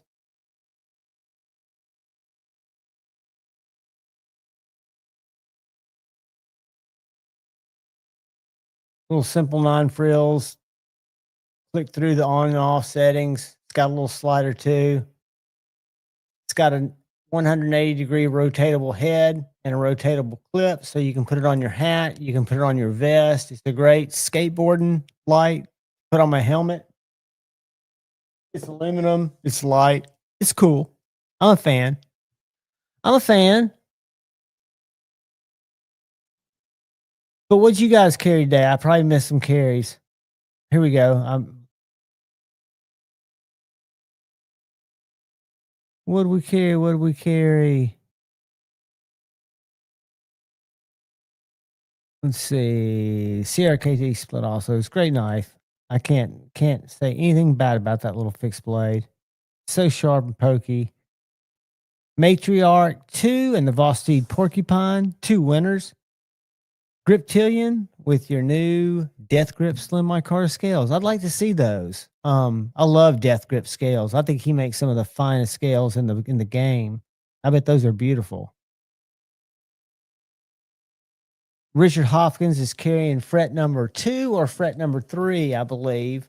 The one with the resin handles that look like wood. I can show you a picture of it on Edgy's page, because Kyle took some pictures of these bad boys. I did not realize how much work Kyle put in his photography, how many different layers he took. Wait a minute. Here it is. And here's a picture, and I'm not trying to dox Richard, but I do it without thinking about it. But this knife is gorgeous. To me, it looks like walnut.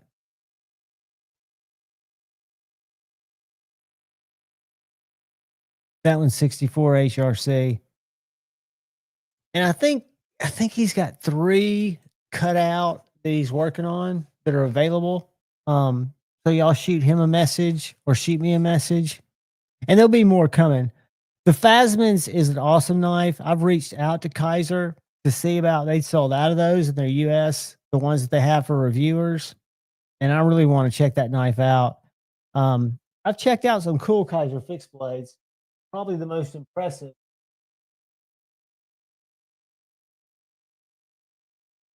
Oh, it's over there. My Drop Bear Fix 7, which is like 11.5 inches.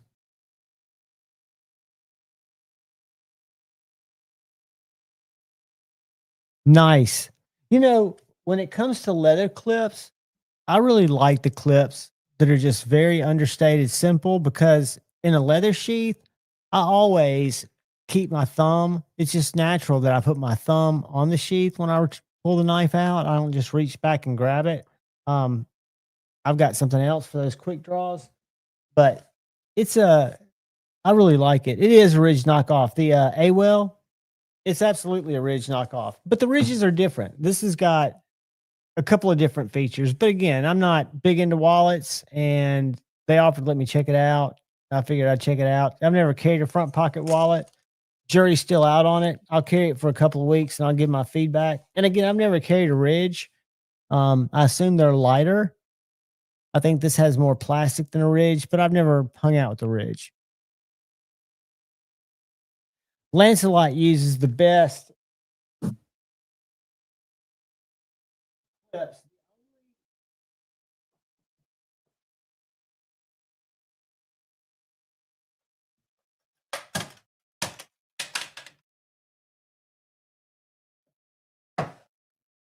My only minor issue, and it's all user error, is this clip goes out to make it so easy to attach to your pants. It does so great. And I'm real bad about scratching this against shit, like my antique stereo behind me or my car, because I always rub up against stuff. I scratch clips. So it's these clips are next level. I've got them on all 3 of my Lancelot slips, and I've got it on this little pocket dropper sheath that I keep my little custom J-Cal kind of mini gripper S90V. I don't know why that keeps autofocusing. Jason's come a long way with his knives. I think he's going to join us Friday night.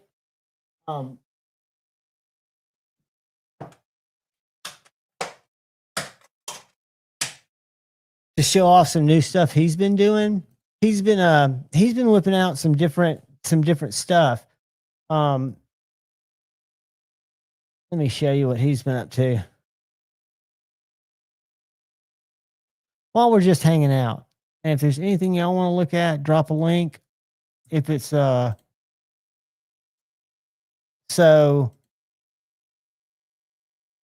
new material for handles.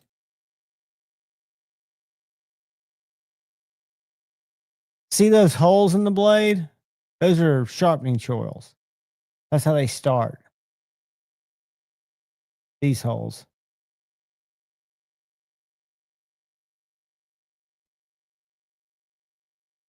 And that's just a double-edged, sharpened on both sides, Slurpee saver. And look at this handle material.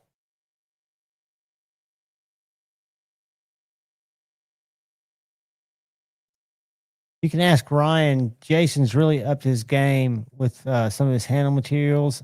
And he's got that new Torex. He's doing some amazing stuff on main tools I use when I'm profiling knives.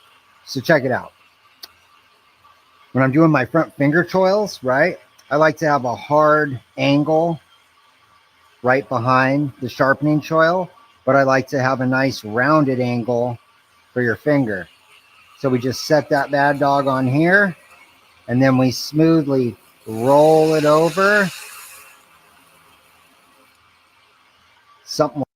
You can watch. I mean, Jacob does a great job on YouTube. Jason does most of his stuff on that's the old circuit board. He's recycled, but he does a lot of his stuff on YouTube Reels. Look at that little guy. Sharp front, sharp recurve. The ventilator. What a great name. But yeah, I've recommend everybody. I'm gonna drop his name, and I know y'all follow him, but give Jason a follow. If you like tattoo shit, he's got Jason Grant Tattoos, which is actually a he has about 10,000 followers on there. He's more of a tattoo artist than a knife maker, if hard enough to believe. Or I guess he's got more time as a tattoo artist. But that's where old JJ is.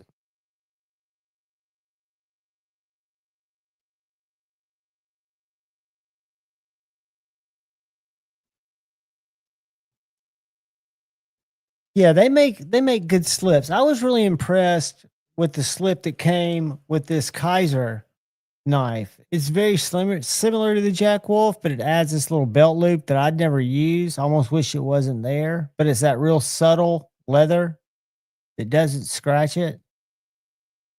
I like a lot of different slips though.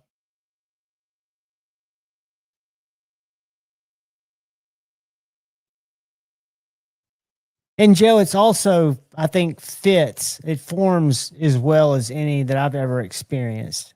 I mean, I don't know if you wet form them, but you do something that just makes them smoke. I still need to get you. I was going to send all those J Cals off to you. I've still got them in old slips because so many knives have come in since then.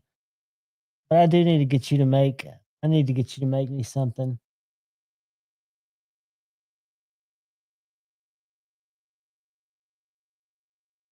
The Wolf Collusion is cool. I'm a big fan of Jacobs Creates, but I also think it looks like the Thug. The Thug is this knife right here. And a lot of knives look alike. So I'm not saying it's by any means am I saying it's a copy. I just say it looks very much like that Custom Thug. And that Custom Thug's about the same price in Crewwear, USA made. I forget what the HRC is. But they don't look identical, but they look similar. And I don't think Jacob would ever take anybody's design. I'm not implying that at all. I just think it's ironic.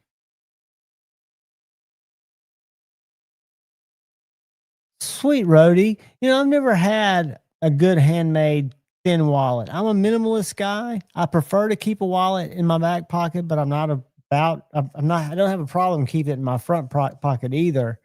But I like a single fold where you can slip a couple cards in the back and some cash in the front. Um, and just really thin. I'm just a minimalist wallet guy. Usually I just carry a license and a bank card and and cash. Benchmade Snotty. Let me look that up. I haven't checked that one out. Is that the new one?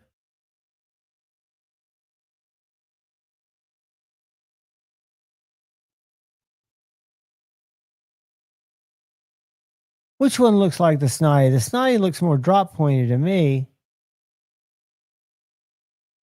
Well, those are both really worn cliffs.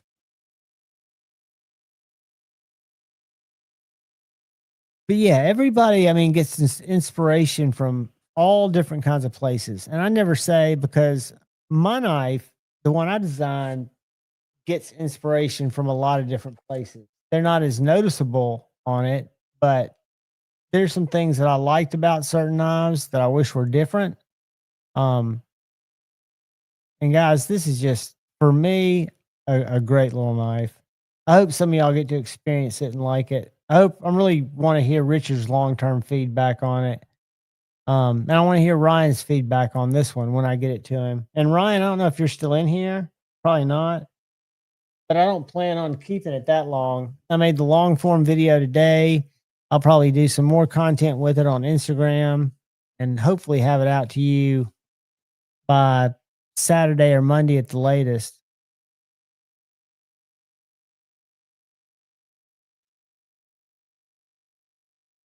Let's go to Lancelot. Let me click here.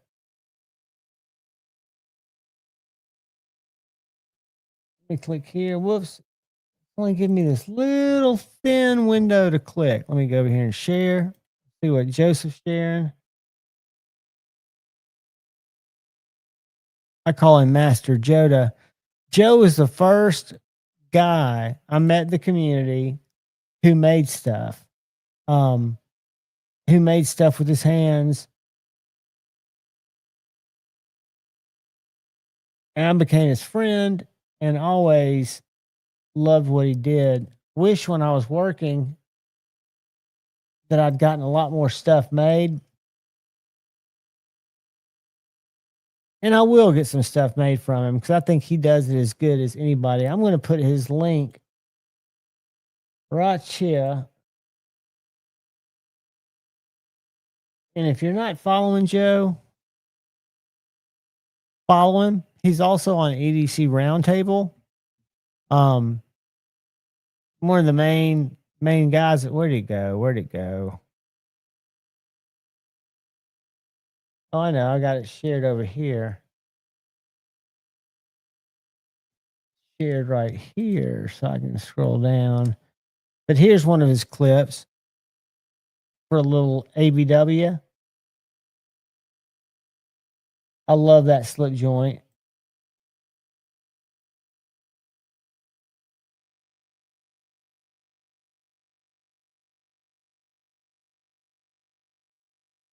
Same clip on taco sheath.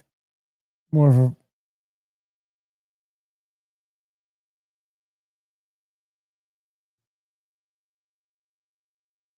I got one of my slips that looks like this color. I've got two slips and two little sheaths. But I mean, guys, these are gorgeous. Titanium clip made by Lynch Northwest with Joe's logo on it. You choose the leather.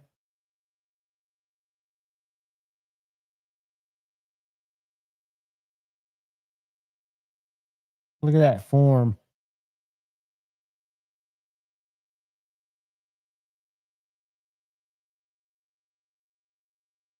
Just beautifully done.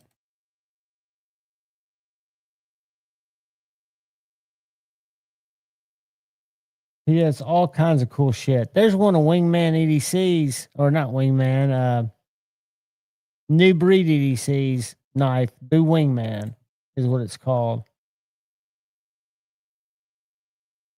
But yeah, follow Lancelot. He does killer assembly mats. He used to do channel mats for people if you wanted a channel mat to do your videos on.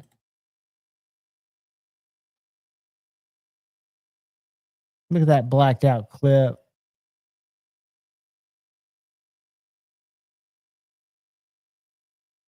I mean, I vouch all my credibility on Joe. As a matter of fact, that Riot, I could be wrong. Joe, tell me if I'm wrong.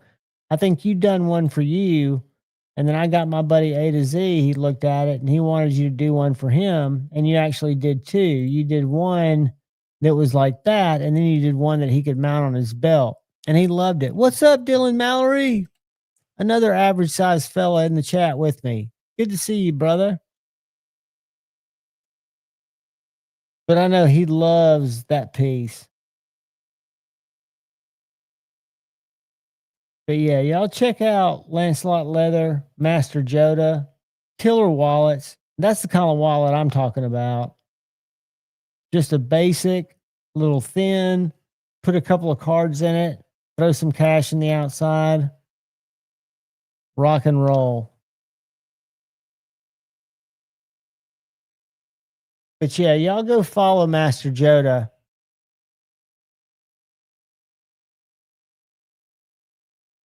Where did I put his link? There he is.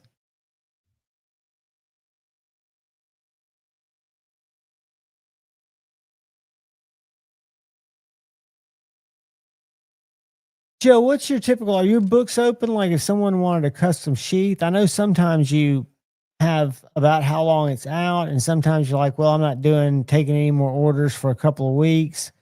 How does that work? Probably on your website. But since you're in the chat, and I know you probably like to type as much as I do, or I can send you a link.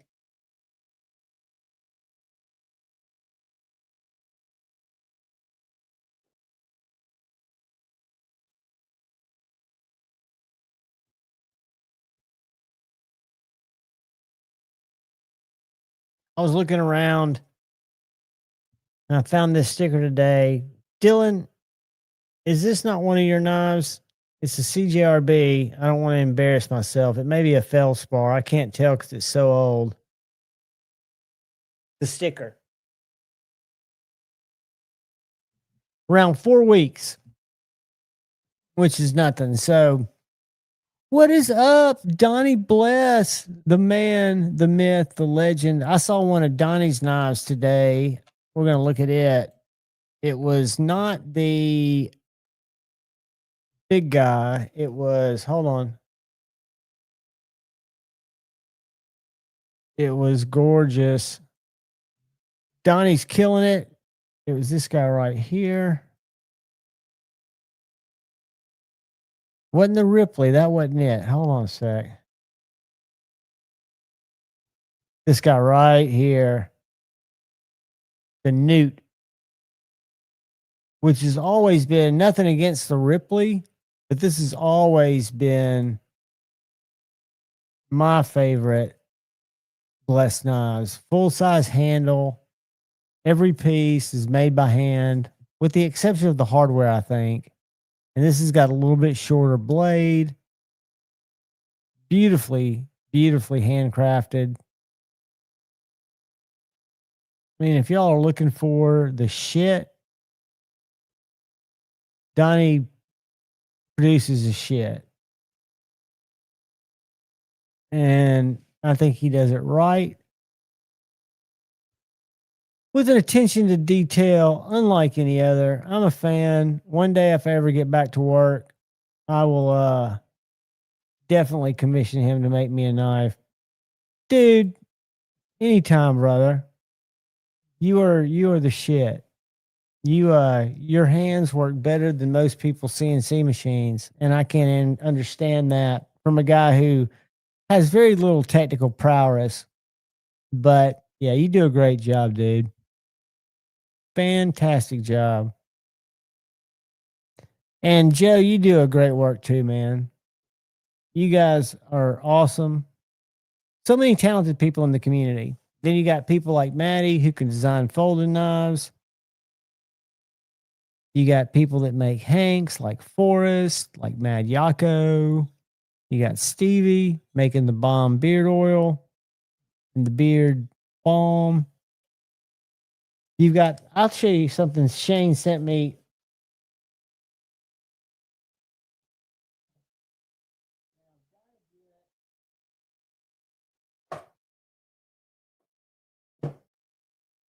I've got to get a sheath of some sort for it. Check that bitch out. That was in the box with Ryan's. And Ryan, if you bought this from Shane, let me know because I'm not planning on sending it with your knife. This is a prick. Leftover, I want to say this is K390. Chisel ground at the tip. Chisel ground at the tip. I think you could get at least a carton of cigarettes for this in prison because what a shank. Just a little. I thought it was so cool when it showed up in the box. I heard it rattling in there, and I didn't know what it could have been rattling with. I wondered if he had it in a wallet at first.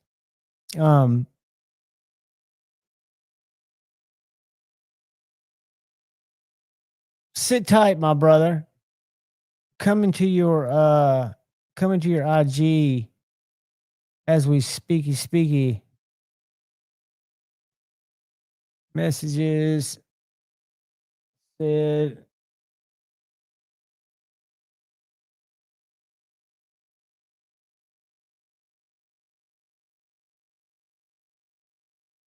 for some reason my fucking Instagram, I have to make it smaller to get it to show the. Why is it not letting me go down there?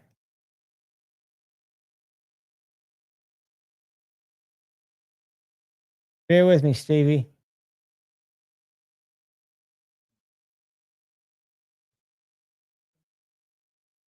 I won't let me do this.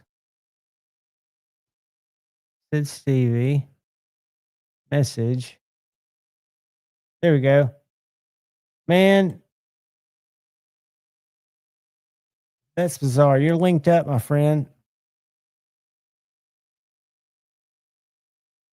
You're linked up, my friend. What's up, Louie? Good to see you, my bud. Neil McKenzie, channel member. What is up, brother? Good to see you. Knife Nut 69. What is happening, buddy? Good to see you. Hey, Donnie. I think mission accomplished. I think you make art that works. What's up, brother? What up, dude? Looks like you're in a hotel room. I am in a hotel room indeed. Where are you in what part of the country? You don't have to dox yourself. I will dox. I am in the great capital of Washington State, Olympia. So you're not in the backyard pretty much. About 2 hours south of home. I got a event down here tomorrow morning that I didn't feel like waking up super early to drive to. So figured I'd just come down and stay in a hotel. Do you have more trips for the rest of the week, or are you heading back home after your event? No, I'll be heading back home afterwards to turn around and drive back down to Seattle to drop Zoe off for her first unchaperoned big concert. Who's she going to see? So a K-pop band called Le Sserafin. Le Sserafin. I've not heard of them, but they got a cool name. It's an acronym for I'm Fearless or something like that. As good a taste of music that she has, she has such a eclectic taste in music, I should say, that I can't fault her for being a sucker for some K-pop. But yeah, it's her jam right now, and they're playing the big Seattle arena. And we're just dropping her off. Did she got friends with me, or is she going solo? Yeah, no, she's going with a friend. That's cool. But yeah, so nerves a little bit shaky, or you feel good about it? No, I mean, nerves are shaky for sure, only because I mean, that's the first time she's done something on her own. She's totally capable of doing it, but yeah. But I mean, I'm stoked for her because I remember what it was like the first time. Now, I was already 5 years younger than she is the first time I went to my first big solo show, but Times were different then, though. We didn't have as much necessarily to worry about. We did, but we didn't in a lot of ways. But I'm excited for her. I'm super excited for her. So that's awesome, dude. Yeah, and then me and the missus are just going to hang out down in Seattle for a couple hours until they're ready to come home. Have dinner, walk around, and then be the chaperones to drive back. So that's somewhat.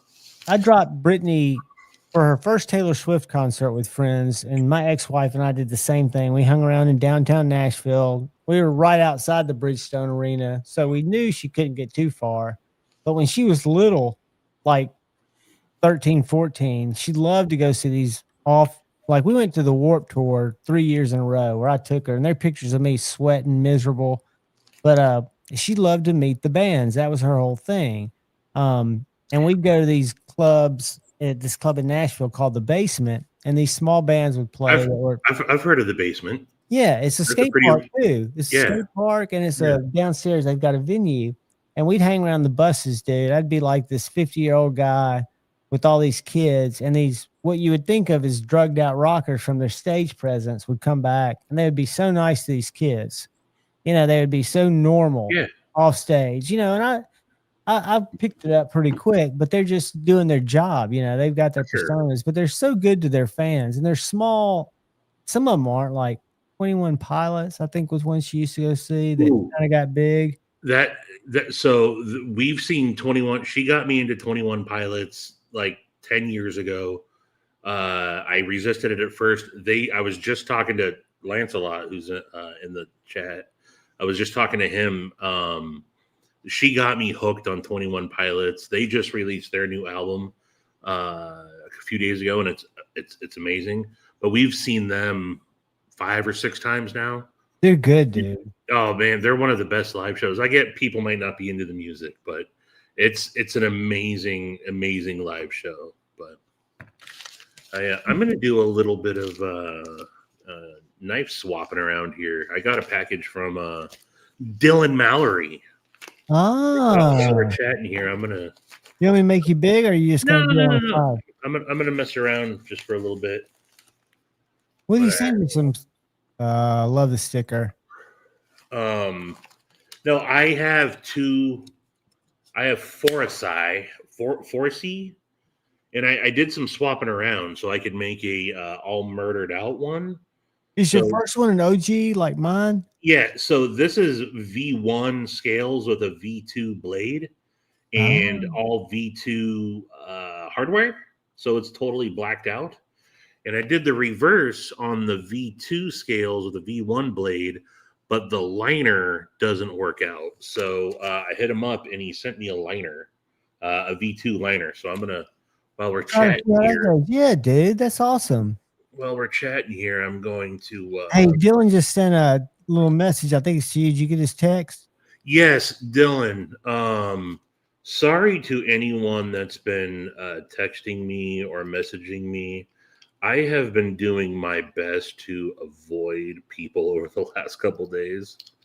It's nothing personal, but just keeping my phone at distance as much as I possibly can as of late. And I know that seems rude, but I have seen messages. I just haven't responded to anyone. I didn't know if there was something about the scales that you needed to know. Yeah. I did see your, I'm getting to it right now, Dylan. I have no doubt it's going to work out, though. So the Force is a very simple knife to take apart. Such an elegant little knife. I put bearings in mine. I used to take it apart and just marvel at. Let's see, it's 1, 2, 3, 4, 5, 6 pieces. Yeah. Plus screws. Yep. Just a winner. I never was able to grab one of the fancy ones. The timing never worked out, but I still love my OG. Dylan, I just noticed the card of authenticity.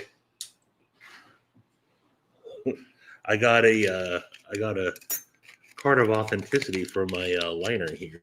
Show it. It needs to be, man. So you know it's not coming off of Timu. Timu, It's Dylan. official. What are you talking about? Look at that. Hell yeah, Dylan. Way Hell to yeah. go. I've been telling Shane I need to come up with a little card that he can print out with his stuff. Yeah, yeah. I The think that's knife, the blade steel. that's a nice touch for them to do. I think all makers should do that. Scott Stills is going to start including a titanium card, and I said, "Hey, that's cool." I said, "You don't need to go that far. If you do, that's awesome." But just something I think is a nice little touch. Even though 9 times out of 10, it's just going to sit in the freaking box. It's going to sit in the box the entire time, and you're never going to access it. It's a nice touch. Carry Development. I don't know how expensive these are, but they do a little aluminum card where he does his logo on the back and what it is on the front, and they stay pretty good. And then my favorite, I don't have any, are my Dustin driver defense cards, because he calls it like toxicology or whatever. Yeah, I've seen those. Those are cool. Disease is the name of it. It's weird. He has them kind of like science fiction type stuff. What's up, Sierra Rick? All right. Moment of truth, y'all. Shane could send dip cans of authenticity. Dip cans of authenticity. Empty ones. I don't know where Shane is. I've been trying to reach you, Shane the last day. I haven't tried hard. I wanted to watch him and Meathead on Sunday, but I was so spent that I ended up falling asleep. Dude, I'm the worst about falling asleep, especially listening to people talk, especially people with soothing voices. It just like lulls me to sleep. I've got this little, used to be a feral cat dude that sleeps on my couch now. Is that the one that got you all pricked up? Oh yeah, he's the one that I've had to do my leprosy. Yeah, I heard that. I heard that in your video today. He does it out of love. He doesn't mean it. You know, he's a kitten, so he grabs, and my reaction is to pull. I know better than that. But yeah, he hugs kind of rough. Some people would call it domestic abuse, but I'll let it slide. Are you just now breaking it down? Yeah, I mean, I got it all. I got it all ready to go here. I just got to tighten the pivot screw. Look at you go. And we should be good. And it's a very, very, very simple construction. Dude, the Warped Tour and the basement were different gigs. The Warped Tour we saw it twice. Well, every year we saw it in Nashville. Or did we see it one year somewhere else in Birmingham? All right, Dylan. It's 100% success. So got the liner that you sent me in there. I'm going to call that dead nuts centered. We got 0 blade play. 0. Zero. Look at that. Boom. So now I have, I just did a little swapperoo. I got the stonewash and all satin hardware on the V2 frame and scales. And then the carbon fiber scales with all V2. So what was the V2 changes? It went from 35 to... It went from carbon fiber scales to titanium with fat carbon inlays. Gotcha. So I see the titanium now on the outside. And you went from an option. So we had the V2 in polished with fat carbon, or I think it's DLC with fat carbon, and then you could get them in a satin blade or a coated blade S90V. And so this black blade here and all the black hardware used to be on this frame. Very nice. And I just swapped things just to, I don't know. I thought it'd be cool to have an all murdered out one. I did the same thing on my MASH 2 and MASH 2.5. I took the black blade and put it with the black other version, so the blade steels don't match up. Look at that. That's good. That looks like it marries perfect. Yeah. Dylan, the lockup's fine, man. Is that what he was worried about? Yeah, he said that's a. He said, "What's the lockup percentage?" My biggest concern. I don't know. I'll send you better pictures of this. I don't know how to. I still don't know how to judge what 30% lockup is, 20% lockup, 80. I don't know. So All I know is that there's no lock stick. Throw it back up there one more time. That looks like 30%. 50% would be if it was halfway. Yeah. Maybe 33. Yeah. Maybe 30%. Yeah, something like that. That's perfect. And a lot of times, I can't remember if it was TRM. It wasn't TRM. Somebody sent me a liner and said it may not work. It may have been Null Knives, but it worked perfectly. You know, they're production knives, and I think they're used to making custom knives and know how you have to match that stuff up just perfectly. But when they're doing it in mass production, they usually work out pretty well. Maybe 8 out of 10 don't, or 2 out of 10 don't. Yeah, Forrest is one of the few knives I own 2 of. So, yeah, the Forrest is one I would gladly own 2 of. I love my Gen 1, and I've had plenty of chances to let it go, and I won't do it. It's a forever knife. It was the first knife I pre-ordered, and when I got in the collection, you know what? Mine too, dude. It was my first pre-order. It was the first knife. I think that either Lefty or somebody I think Dylan may have been on Lefty's live or somebody's live, maybe yours. I saw him on JB's live. Maybe that's who it was, and that's where I saw it, and I was just like, wow, that knife is perfect for me, you know. And at the time, I was buying such different knives. It was probably my first expensive pre-order too, and when I got it, it was such a great knife. I carried it all the time to the office. I don't carry it as much now, but it holds as important place in my collection as it ever did. Dylan was, and I think it was before I even had a channel, but Dylan was one of the first people to, like, I tagged him. I forget which knife it was. It was probably the Hadros.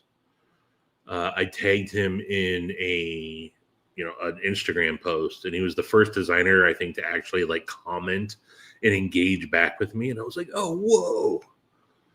I remember being I was starstruck by Dylan when I first met him.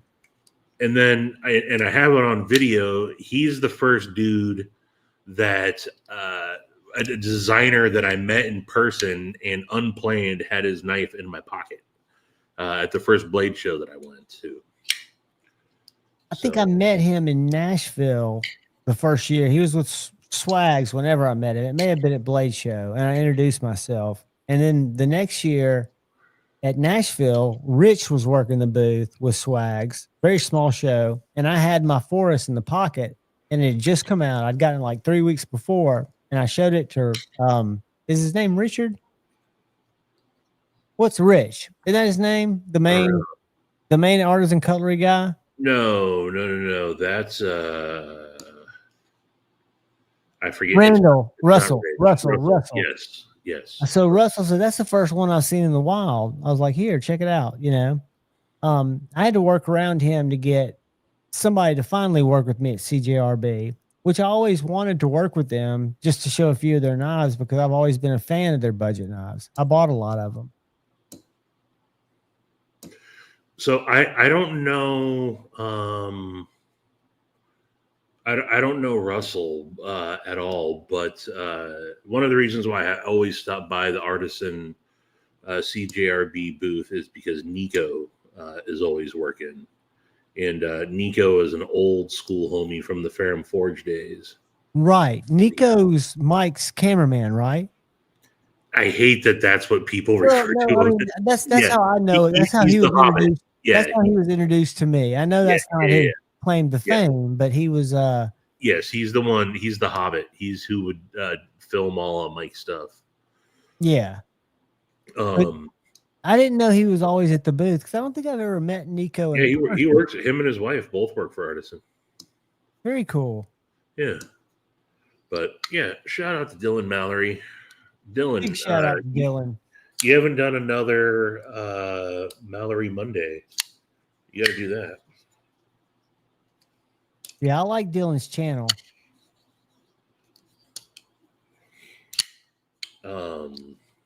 But I need to get his contact information.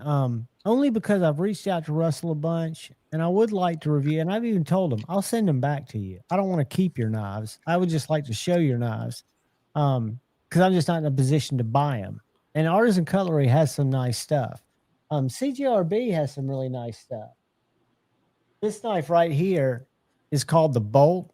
It's like a $45 knife. I don't know if you remember the old Craig, an early CGRB that had the recoil lock, that little stainless steel lock that you pulled back on. It was a bar lock, but you had this different way to pull it back. Well, this is the recoil lock V2.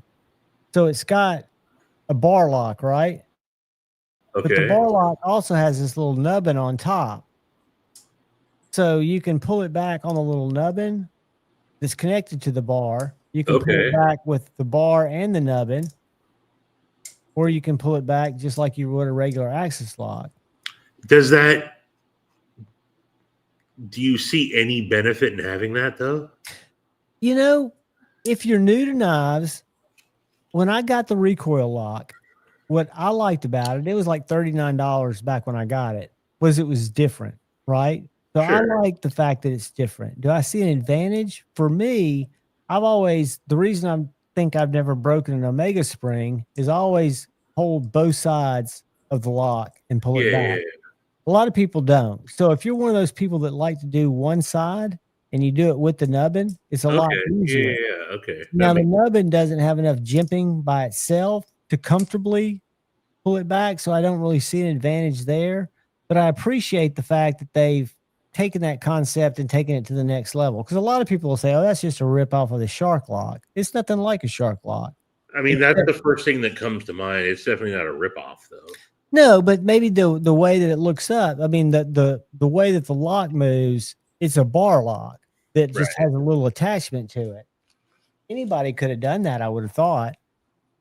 And the fact that it's a second edition, if I pull up a Craig, let's see if I can pull up a Craig CJRB. And my favorite was a little Rhea that had one thumb stud. Y'all remember that knife, little thin knife? I remember the name. Craig recoil. I'm bummed out because Amazon's run out of Crossman Vigilante air pistols, and they shoot my little salt things from my flies. And unfortunately, my seal has gotten wacky in my regular gun. So I need to get, or my PP, I need to get a Crossman Vigilante. So this knife right here, which is $37. See that lock right there? Yeah. That's the recoil lock. So you can pull back on that. Let's see if it'll let me make it bigger. It won't. You pull back on that on each side, but it's actually just doing the same thing a bar lock does. Gotcha. It's a bar in there. Yeah. I don't know why it's not showing me more angles of it. Looks, oh, no, it's just showing me different colors. But I bought it because it was kind of cool. It worked well. And that's back when everything was drop shut. I wasn't really much of a mechanical detent guy yet. I like to even open knives by holding the bar lock and flipping them open. I thought that was a neat way to do it. I was coming off the assisted craze when I first collected knives. I think it probably is Sierra Rick, and there's nothing functional that's going to make that a huge improvement into knife design. But to me, it is probably for the fidget factor. This is definitely for the fidget factor. Have you seen that, Stevie? Hazard. Oh, that's the one that Vu's always flipping around. Yeah, it's called it's called the Bally Lock, but it can't touch you because the blade. Unlike a Bally song, it doesn't flip all the way around, right? And if I would say if someone is really into that, it's probably freaking amazing. It's just a fidget factor. I don't have any.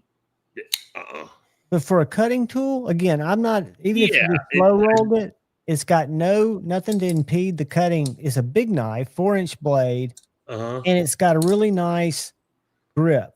So when you hold it, you're in essence strengthening where this, let me try not to cut my hand off.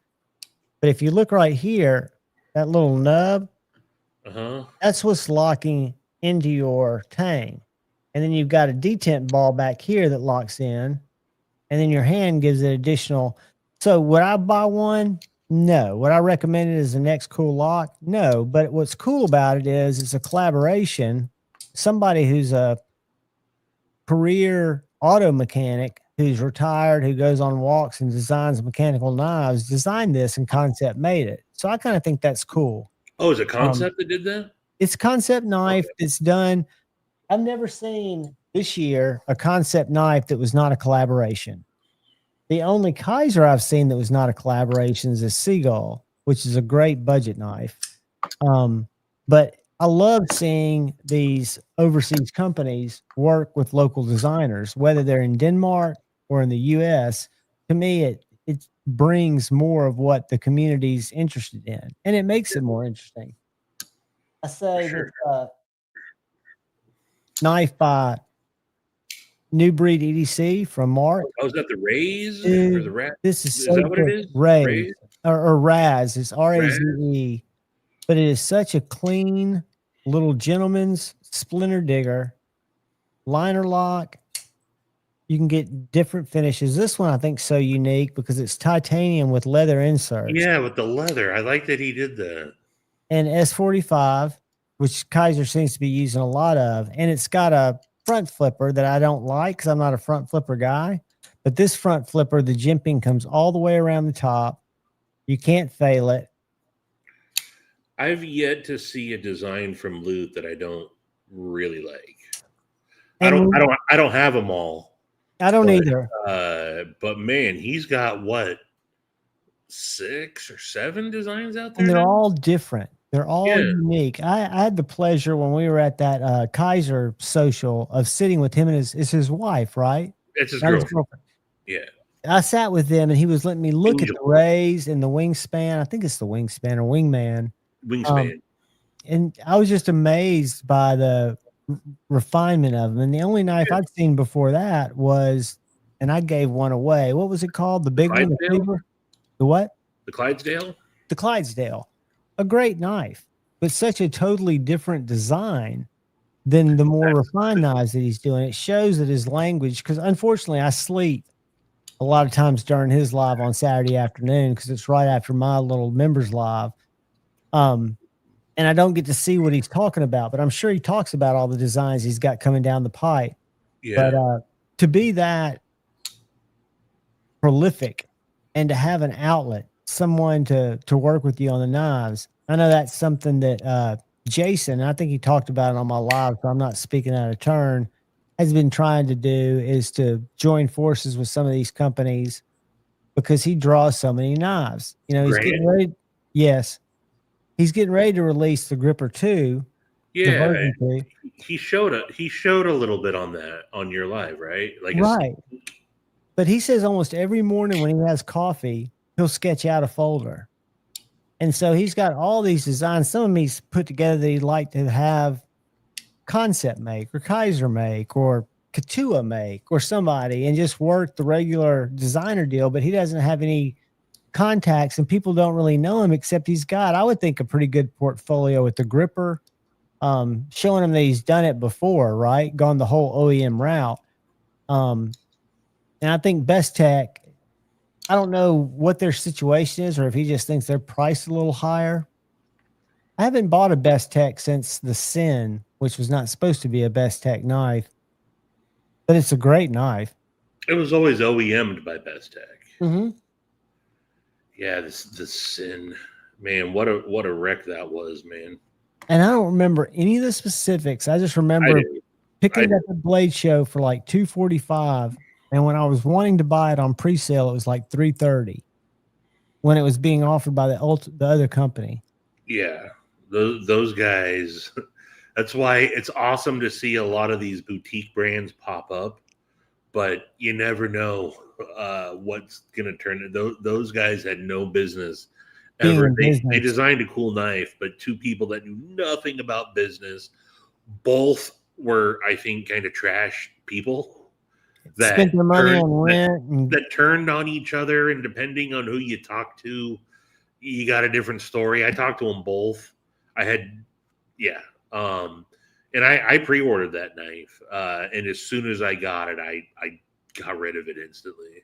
just because of the taste it left in your mouth. Not that it was a bad knife. No, it was a good knife. It did have, I had to disclose that it had full on lock failure. Really? Mine would not stay, and I could like easily disengage it.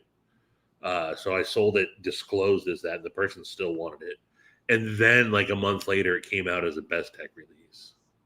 Yeah, and the Best Tech I picked up at Blade Show has been very strong on the lock up, and it's got a very nice grind and good factory edge. It's one I haven't had to sharpen. One that I've kind of lost its luster to me, and so has the designer, no fault of theirs, is Vero. I was a big fan of the Axon, and I carried it last week, and just haven't been a big fan. I like the fixed blade better.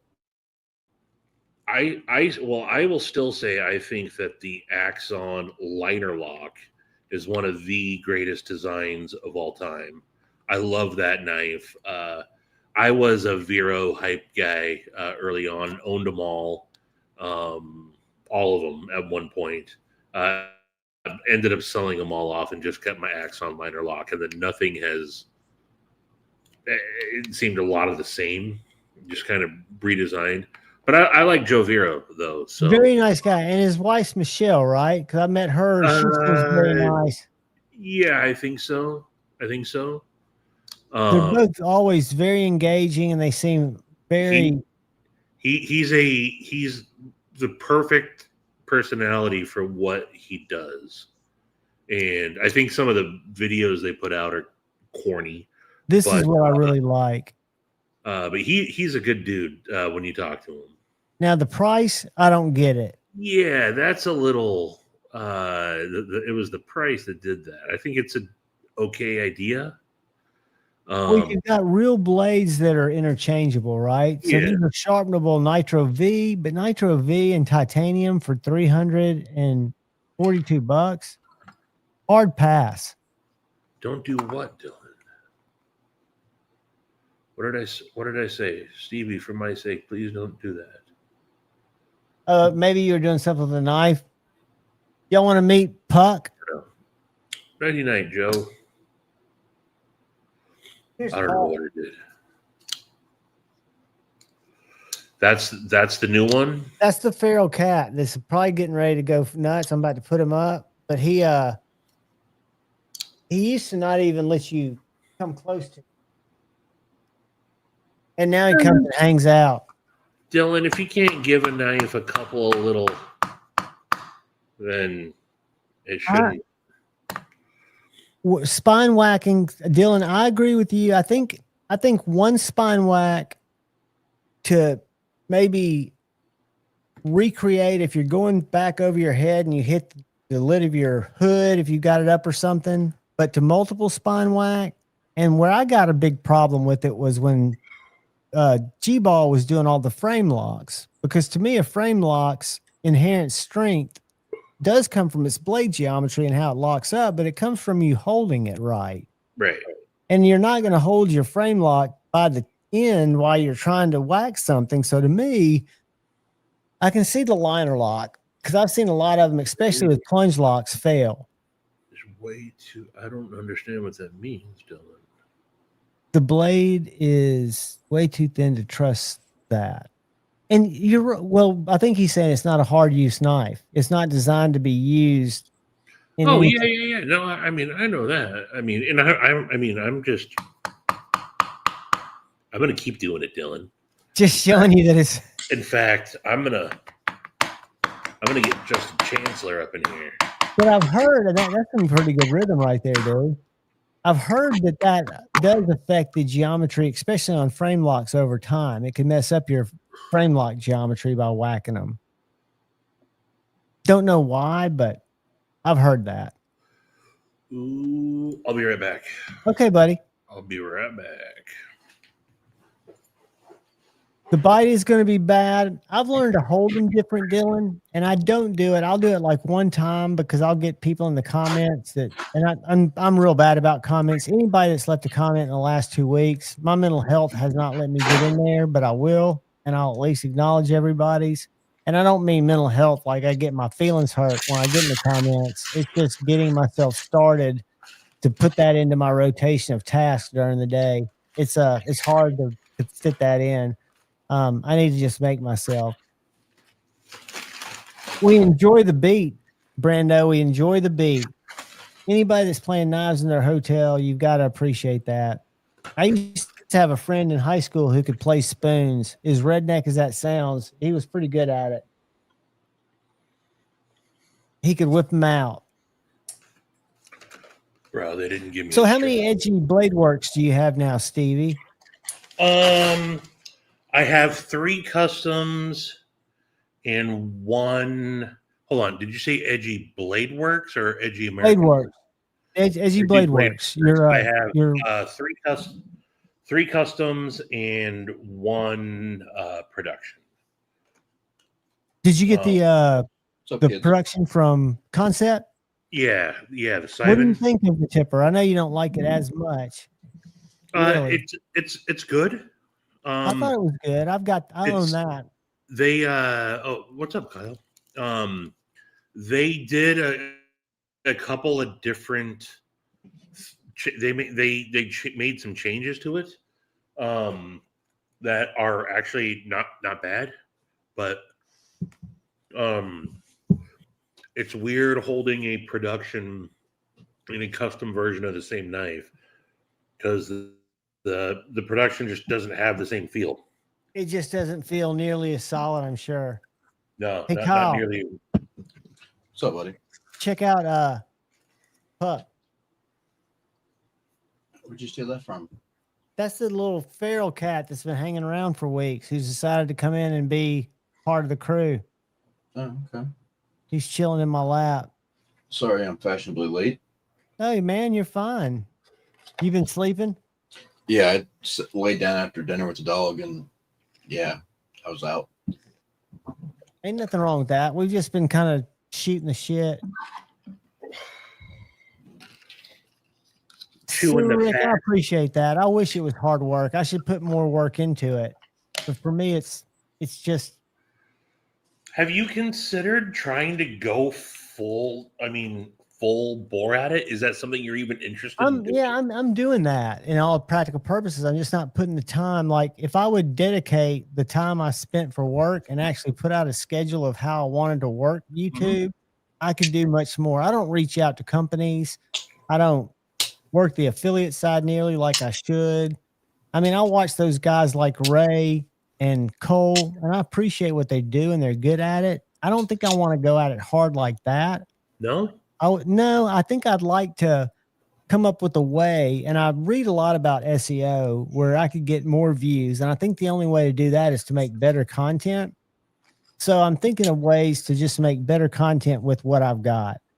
You know, like I did that video on a site at my local knife store 2 weeks ago, and it's my best performing video ever. So maybe I need to do more content like that. I saw that it had like almost like 60,000 views or something. Yeah, it's like it's 61 now. I mean, it's getting 1,000 a day almost. So people are still watching it. And I've got so many comments I need to reply to, and they're tickled to death. And what's funny is I reached out to St. Nick's Knives. They're another knife store that's locally in the area, about 30 miles away. And they have a website, and they used to have a lot of knives, and now they've opened up into a full outdoor store where they've got a lot of knives, but it's not their primary focus. So last week I reached out to their social media guy and said, hey, I'd love to come up there and make a video just showcasing your knives. I did it for Knives and More. I talked to Knives and More first. And they're like, sure, go up there if you want to. And he goes, yeah, let me talk to the owner and I'll get back with you. And that was like 4 days ago. And I'm like, I'm not interested. I'm not going to beg you to come drive 30 miles and film your store. If your owner is not interested in it, No big deal. No hurt, no harm, no foul. What's up, Todd Carr? TC. Yeah, I mean, that give him the benefit of the doubt. I mean, maybe the owner's on vacation or something like that. Oh yeah, I'm not mad about it, but I'm not gonna follow. Usually, I will follow up a couple of times, but I'm not gonna follow up and go, "Hey man, I really want," because I know what their knife section looks like. Like when I'm in Knives and More, I can shoot from corner to corner. If I go into that place, they've got a huge pew pew section, which is cool, a huge clothing section, hunting tree stand section, all kinds of stuff. And the knife section, you're kind of confined to a small space. So I don't know how much content unless they had knives set out. They do carry Chris Reeves, their dealer, and some other,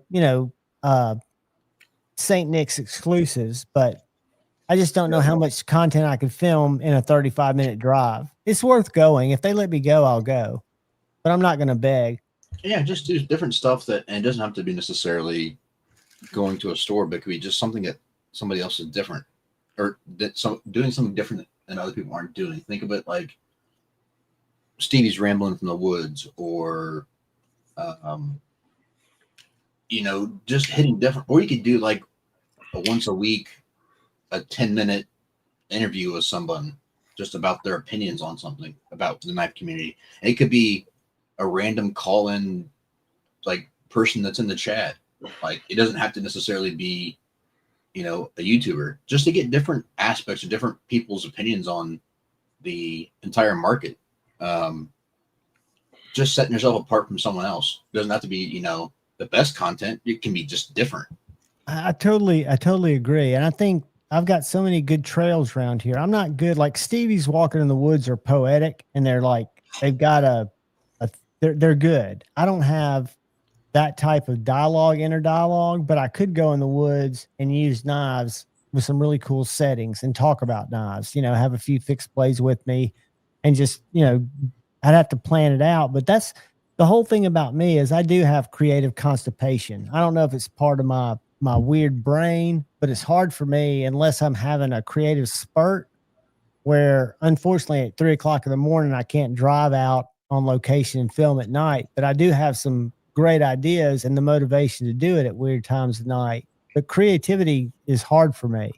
That's why most of my knife videos are the same, and that's why they don't get views. I mean, I can tell that. You can create own little. I'm sorry. Go ahead, Stevie. I just get stoned and start talking to myself. Man. That's what I do. I mean, literally, it's because if you think about it, even on live streams, we're talking to ourselves unless we have the luxury of having a few guests. But just talk to myself about a knife. I don't have a script. I mess up every video I tape. Something's wrong, and I won't go back and film it because I feel like it's part of me, and just what I said. But I would like to be able to, like when I do collection videos, like 10 EDC fixed blades or 10 this or that, they get 10 times the views. So if I was really serious, I would spend more time looking at what videos get the most views and recreate that. But I don't feel like that's being true to me and the knives that I'm looking at, that I should do them all. I think a lot of those clicks are from people who aren't necessarily part of our group, because I think a lot of us would rather see other things. That's just getting views from random people. I agree. Is okay. I mean, I'm not saying that's a bad thing, but I think going that random route, like I said, you could put a poll up in your member section and be like, hey, would anyone want to, they could even do this. They do top down. Would anyone want to do a 5-minute video telling us your 3 favorite knives and why they're your 3 favorite knives? That would be, I think, outstanding to do. And that could easily be done. I mean, I think that's something that I should definitely pursue. And I think more on location stuff. Like I said, I've got access. I'm just trying to get it planned where I could get to TKL Knives and go through there. I don't know what I'd see. And do kind of a video from their shop or their facility. And then same with a Big Idea Design Company. They're in Chattanooga. I didn't realize they were so close.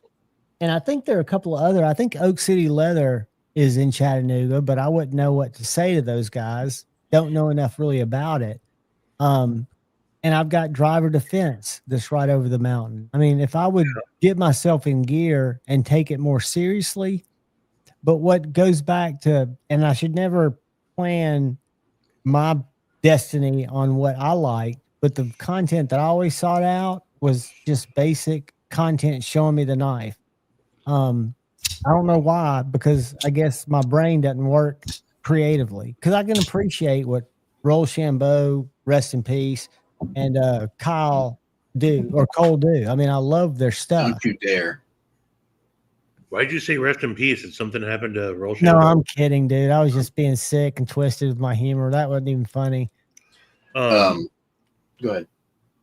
No, I was going to say people love the on-site stuff. So I've done 2 videos up at Northern Knives where Shane is going to be selling his thugs up in Anchorage. He's got 10 going up there, right? Yeah, Yep. and I'm hoping that he has them. I'm going to be in Anchorage at the end of October, and I told him hurry up because I want to see some thugs when I go in there. But yeah, I've done a couple of videos with them in there, and they perform pretty well. People love that. Yeah, I think that's true, Stevie, because I mean, there's so many knife stores. I mean, the other thing I wanted to do is I remember when Lefty and Backpack B would do their traveling knife shows or traveling to look at people's collections. Oh, I want to yeah. make a trip Collection to dives. Ryan's house and go through his collection. I think a collection dive with Ryan Mills could be really cool, because he's got a lot of knives that I'm not even familiar with, like all of his William Henry stuff. I think something like that could be cool.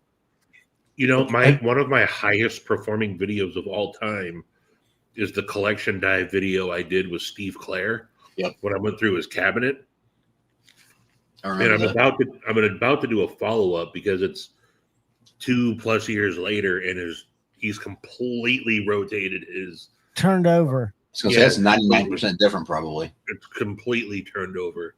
Yeah. But yeah, I got to do that with him now. But yeah, that's a video that gets hundreds of views every week. People just continuously watch that for the last 2 years. And they love it. I mean, it's good content. And That's why I think going outside of Knives and More, John, and just getting random people who come into the store, asking them about their opinions on knives. It doesn't have to be like the store owners, but just a random customer, just to see what other people think about. That's a totally different angle, and it would work great. And they would not be opposed to that, because I think they look at me now as an ally. And what's interesting about Knives and More is I can go in there every 3 months, every quarter, and I don't think I've had a video that's gotten under 17,000 views, because their inventory changes so much. It's almost like a new video every time. They've always got some new old stock Protex in. They've always got some new trade-ins that are just sick. I have an idea that's going to put you over the edge here, Javon. set up a table outside, a little picnic table, get a chair with a sign in front of it that says M390 sucks, changed my mind. There you go. And just have your, or whatever, Dude, that is so good of an idea. I mean, talk about going viral. Something knife related, controversial, so to speak, sucks, changed my mind, and then just have a debate with people that come through. I like that. I like that a lot. Changed my mind. Or if you went out in the woods, you could like put a bandana on backwards, kind of in a t-shirt, or tank top, look like Rambo, and just call it Mushroom Hunter. Nah, that's a first of all, I would be in cow fields in this part of the country. That's a dumb idea. Yeah, this part of the country, I'd be in cow fields. No, it wasn't that dumb, Kyle. Come on, you can do better than that, Kyle. The big Cheeto-Alski. What is up, brother? I just effing woke up, man. Well, you have to be held accountable for your words, dude. True. Hey, all we have is our words. And that's what's so wild is, as much as we talk on these live streams, and a lot of it's kind of That's what I should have shown. I wish I'd videoed Damn it, the first Kathleen. part where I tried to take it apart and it not starting and clip that. And then when I put my new carburetor on, because that was such a perfect moment. I mean, when it clicked into place and I was able, there's two little parts that you have to click on that are throttle bodies. And when the second one, which had to be bent a certain way, clicked just like the video, and I snapped the carburetor into place, I was like, wait a minute, we got something here. And I put it on and just backed it up and started on the porch, and it just puttered and then just fired up great. I was so stoked. I wish I had that on video. That would have been a good one. I wouldn't have watched that if you paid me. Nobody would have, but some people, what's weird, and that's why the shorts thing is so weird. And maybe it's like Twitter, where if you scroll over a short, they count it as a view. But if I look at like my average time of views, all my shorts are short anyway. They're 15 to 30 seconds, but they're getting 80% views. But that could be just somebody, I don't know if they scroll across it and stop, if that's a view. I'm guessing it is, like Twitter. Stevie, where you at? He's just back there chilling. No. I meant like he's obviously in a hotel traveling. Sorry, I didn't mean to catch you with the mouthful. No, that's cool. I'm in Olympia, Washington. Oh, okay. So you're not too far. So a couple hours south. And that's the capital, right? Mm-hmm. Wow, look at geography, Javon go. I had to learn that in high school, and I'm pretty good. There are probably about 6 or 7 capitals you could stump me with that I wouldn't know, because it's like Akron, Ohio, right? Nope. Wait, hold on. Springfield? Nope. Okay, but that's one that I don't know. There's not too many more cities to name. Bullshit. I can't think of it. What is Ohio? Columbus. Cleveland. Okay, Columbus, Ohio. And Georgia is it Atlanta? Nope. Nope, it's not Columbus. It's I forgot all the I've got Chaucer's Canterbury Tales and Old English still in my head, but I've forgotten all my capitals, and I'm not ashamed to say that. I think it's Savannah. I don't think so. Is it, Kyle? No, I believe it to be Athens. No. No. Athens, Georgia is definitely not the capital. Hold on. No, not Athens. Sorry, what'd I say? I meant to mean Athens. Capital. Shit. Yeah, we're idiot Americans. Atlanta. I was right. Is it? I didn't think it was. For some reason. Well, it's Atlanta. Okay. See, I thought Atlanta, and then you guys said it wasn't. I'm like, oh boy, am I dumb? I thought it was Atlanta. I didn't think it was. I thought it was a small city. Most of them are. You're right. They're state capitals, and let's just look at all of them. All right. So Columbus is Ohio. Correct. Do y'all know Maryland? Hang on. I used to know all these like inside and out. Baltimore. Close. Not really, but it's Annapolis. Yeah. I don't think there's any other cities besides Baltimore, is there? California. Annapolis, he said. California doesn't have it, but it's Sacramento, right? Yes. All right. Denver, Colorado, Des Moines, Iowa, Juneau, Alaska. We're going to go through all 50 states, kids. Nope. Pocket check time. All right, I'm going to give you one more question, and I would have known this one. North Dakota. Dave Matthews has a song with this name. I know that won't help Stevie. That just made Stevie mad. No. Billings, isn't it? No, that's Montana. Close. No, You had the right first letter. Yeah, Billings is Montana. No, Bozeman is Montana. Is it? I thought it was Billings. I don't know. Either one. There's not very many cities there either. Bismarck. Yeah. Montana, capital. Just to see which one of you were wrong. Helena. Good guess, guys. It's Helena. Helena. I like Helena better. Louisiana is Baton Rouge. And Alabama is Montgomery. I do know my state capital. I'll be in Helena in just a couple weeks. Really? Mm-hmm. What you doing down here? No, Helena. Helena. Yeah. Not Montgomery. Although my the company that I work for, we have one of our big. That's why I was down there. I've been down there a couple times.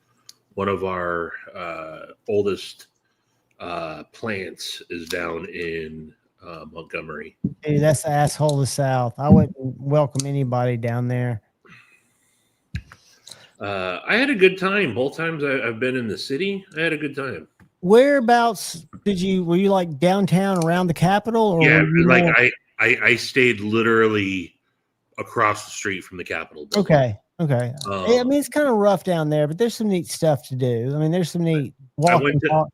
I went to that hot dog place that Shane told me to go to. The last Mm-hmm. place that Hank Senior ever ate at or something. That little hot dog joint around there. It's a nice little downtown. And then we have our call center is in Mobile, or not? Is it Sandy Springs? Mobile. Mm-hmm. Mobile is in Alabama. Sandy Springs is in Georgia. Sandy Springs is a kind of a suburb of Alabama. You might have call centers in both.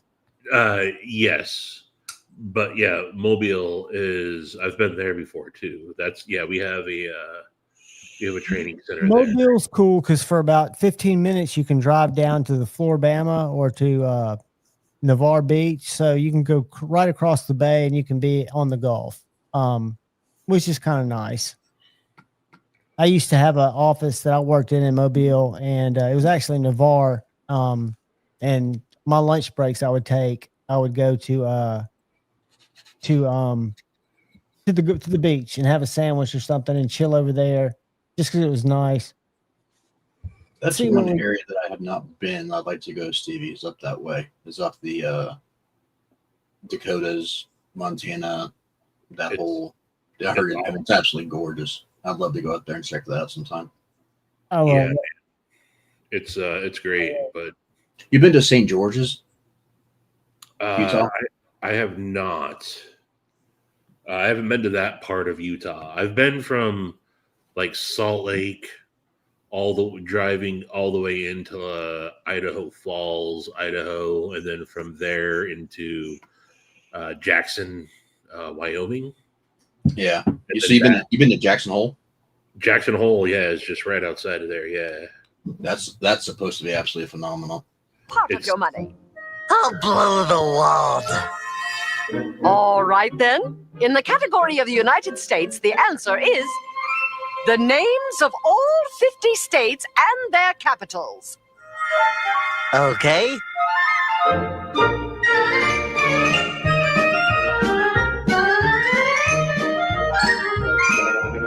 Here goes. Okay. I think that's going to be education and awesome. Thanks, Todd. Let's see. We're about halfway through it. Let's see how he's going to break it out. Then we're going to be out of here. Baton Rouge, Louisiana, Indianapolis, Indiana, and Columbus is the capital of Ohio. There's Montgomery, Alabama. Hey, I think he's going to be dropping some facts. I'm going to put a link in the chat. That's because that'll be a brainwash. Canadian education for you. Hey, wherever we get the education. Hey, Gareth, what's going on, brother? That's my travel schedule for the next couple weeks. I'll be in New Jersey next week, and then traveling through eastern Idaho, and then Reno, Nevada, Anchorage, Alaska, Montana, Spokane, Washington. Dude, that is some traveling. Get those travel miles up. Indeed. Now, how does that work? Do you get to keep those, or is that solely property of the year? They are mine, all mine. That's nice. That's how I end up flying first class to Blade Show every year. And you deserve to gain those because flying's no glamorous thing, especially when you're doing it every week for work. It becomes very freaking old. Look, I've done much harder things professionally. Being a service plumber was 10 times harder. But yes, traveling through airports on a weekly basis it'll get to you. It'll zap your different spirit. It'll type zap your body. It's a different type of stress and different type of It's just punishment on your body. Waiting here and waiting there, and you have to do this, and nothing makes logical sense. But you've got deadlines. You've got appointments down over there where you got to get. Yeah. So you just grin and I just grin and bear it. But Good to see you, Gareth. Again, I've done a lot worse jobs in my life, but traveling, being on the road, is not glamorous. No, I hate commercial flying. Ron, I will be in Reno the last week of this month. And Thank God for smartphones. You probably got all your boarding passes and stuff in there. I have a travel agency that luckily at my disposal, and I just click, and then it puts everything into one thing. We used to use the same thing. It was awesome. But I'm flying into Reno, but I'll be working in Minden, Gardnerville area all week. Did Stevie just admit to having a Jeeves? Pretty much. Okay. Do you rent electric cars ever when you get into town, or you prefer just a good old? They try to put me into one every time, and I say no, thank you. You just don't want to have to look for the charger. I would think that you could get around where you got to get on one charge. I'm pretty sure I could, but on the off chance that I can't, I've heard too many coworkers have horrible experiences with it. It's not worth it. And it's just not worth it. Drink water. What's up, brother? Yeah, you don't want to miss a meeting because of something stupid like that. Yeah, I mean, I don't have any problems with the cars themselves. I think they're nice, but I just, for convenience factor, I don't want to mess with it. And I hear they don't give you a lot of like on-site tutorial. They kind of take for granted that you know what you're doing. You know what my favorite rental car is? The Kia, the Kia Soul. Yeah, I love those little things, man. I would never drive one as my own car, but whenever I can get a Kia Soul, I get a Kia Soul, man. For whatever reason, they're surprisingly roomy. Yes, they are. Roomy. I actually had one about 5 years ago, right after my divorce. It was great for carrying my amp around. I could fold the back seat down, get plenty of shit in there. Had a rocking little stereo, and I felt like a kid again. A broke kid, but a kid.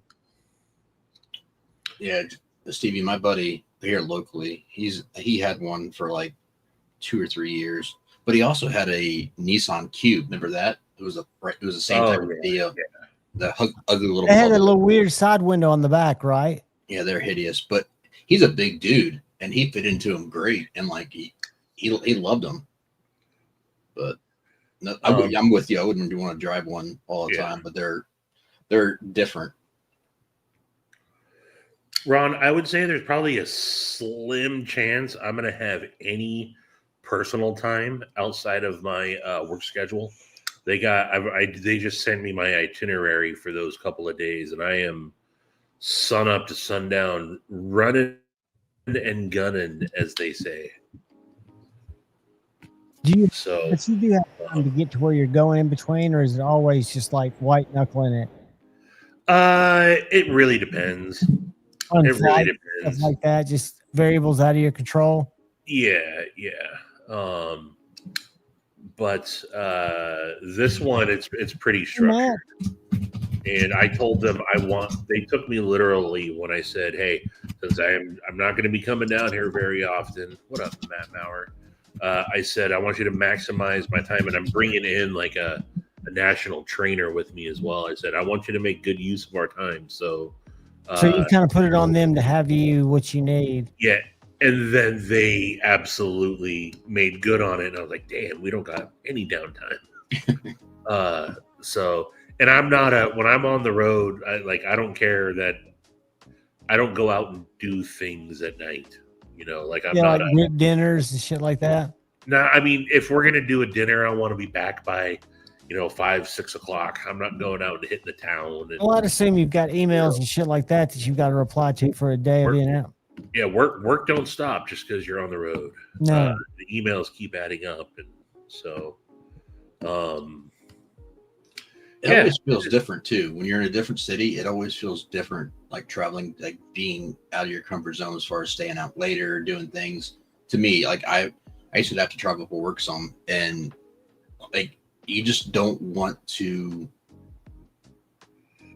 overexert yourself because you're not sure. Like I don't know. To me, it was just turn myself off in a hotel room though. That's the whole thing. I'll be up till 2 or 3 at night. I can. I have mastered the art of if I decided I want to go to sleep, I'm out in 45 seconds to a minute, man. Dude, that's awesome. That's a great skill to possess. I can just shut it off. It doesn't matter where I'm at. I put on a very specific pop in my earbuds, put in a thunderstorm background, a river thunderstorm background, and I have my little mantra that I say, and then I'm out. That's classic, dude. I found these different comedians. The one I listen to is Theo Vaughn, will talk you to sleep, and the pictures him all snuggled in a blanket. It's like AI, but it's him talking, just going through little things of thought. I thought for sure Stevie was going to say he plays a clip of me and Shane talking about HRC. Oh, God, I don't want it to affect my dreams. I've been having wild ass dreams lately. Dude, I normally don't dream. Like I haven't dreamt for like years, and then all of a sudden, the last 2 weeks, I've had like wild ass dreams. So these are the ones I watch. Have y'all ever seen these? They're like 2 hours. You just put them on before you crash. Oh yeah, I see all sorts of stuff like that now. I'll get an ad, but if I get I believe. Oh, there's some mud rats out there that have needs almost. I feel like mud rat humans. Yeah, just people that are just. So all it is him talking, but you just see him laying there, and it's pretty good. I'll sleep through it because I could literally be watching a podcast of something I'm engaged with, and something about the canter or the way they talk will just put me instantly to sleep, like a lullaby. Satisfaction. My mantra is the Lotus Sutra. Nam Myoho Renge Kyo, Nam Myoho Renge Kyo. And I just chant that over and over and over in my head. Till you fall asleep? Till I'm out. Was that tongues? No, it's like monk chanting. Gregorian chant? No. Buddhist monks. The Lotus Sutra. Lotus I Sutra. learned it from Duncan Trussell. I love Duncan Trussell. You know, I've met and hung out with him back before he is who he is now. I spent some awesome time with Duncan, just talking about the most insane, wild, out there shit. And it was one of my most favorite times in the world. Where'd your paths cross? I bet that was a fascinating conversation. I hanging out at the comedy club before he did a show in Seattle. I mean, that guy. He's a trip. Huge trip. I'm looking for the I'll actual. tell you a guy you probably would like, Stevie, just based on his delivery. Are you familiar with James McCann? I don't know the name. He's a ginger redheaded Australian guy, but he's been living here for a little while. He's been on the panel on Kills Honey before, but he's got a delivery I think you would get along with. Let's see here. Here is. I find a lot of things about it, but I don't find the actual text.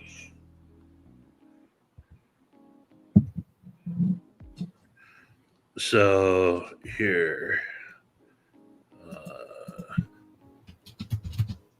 I'll share this.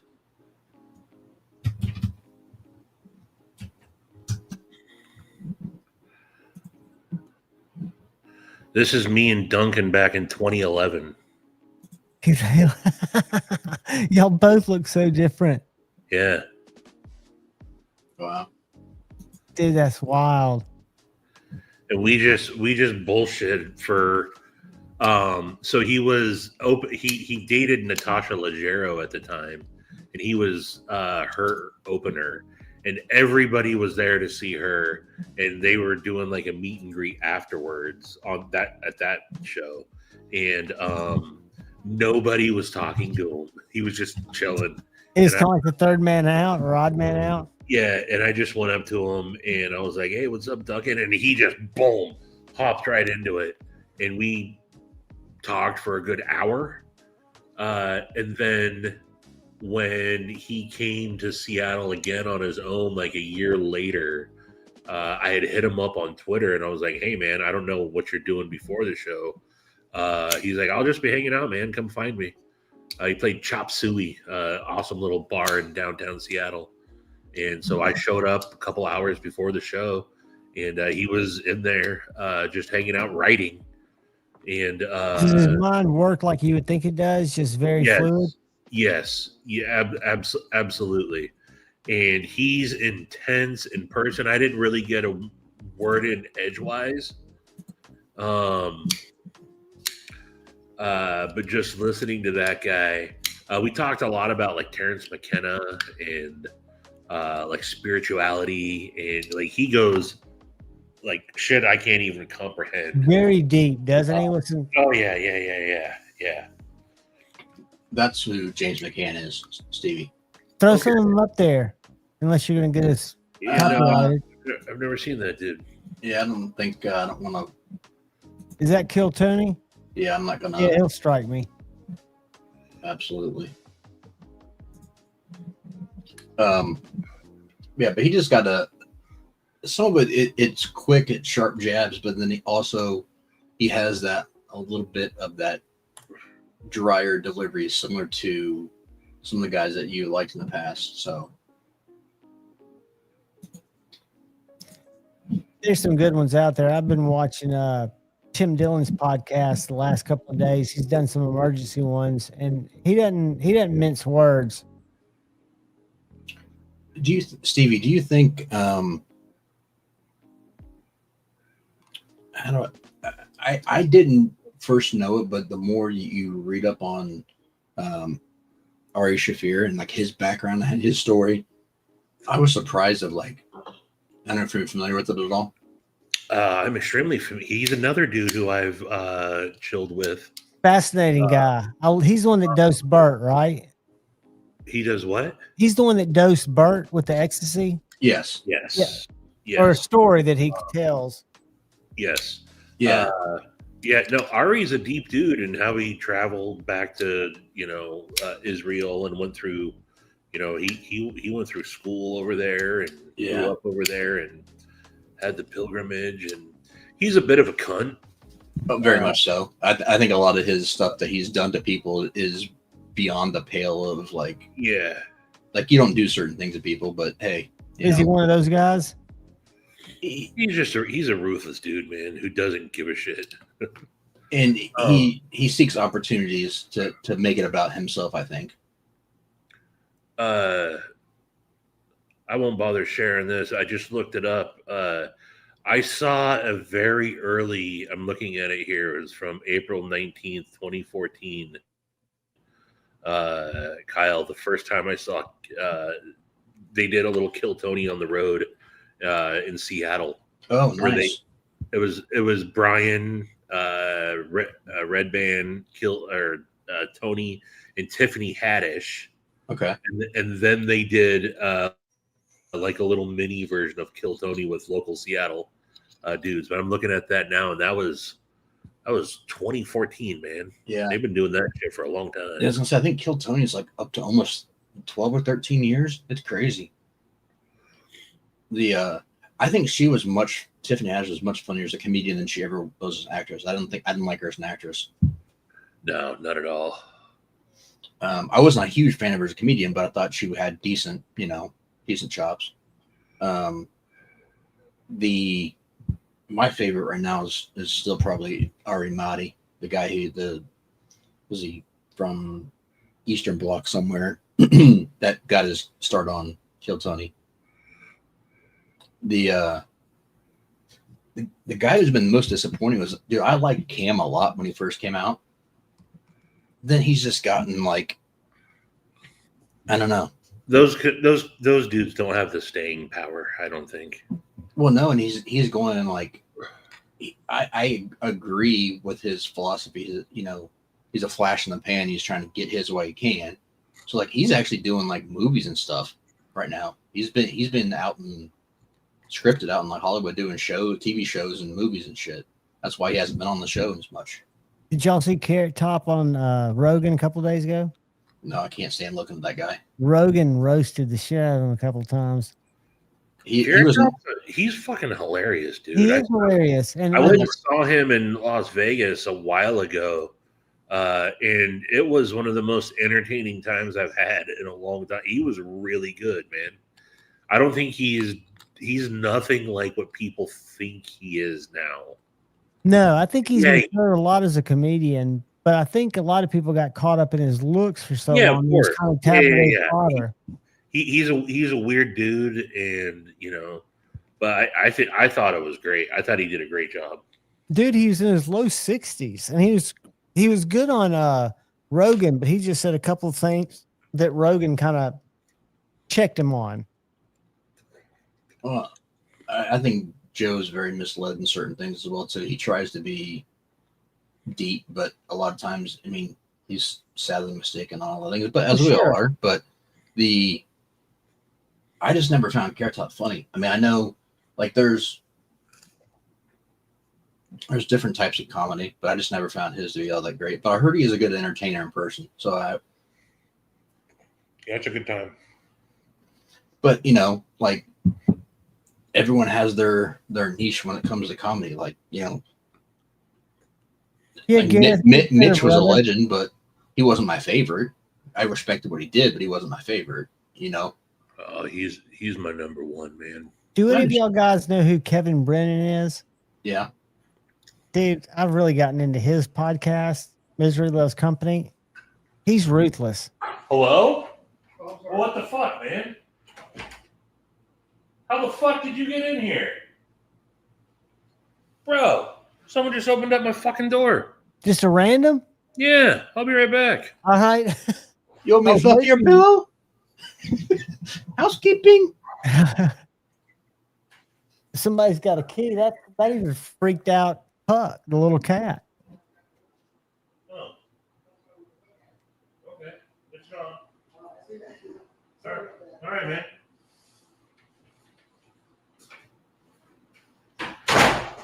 Jesus Christ. Was it a rando?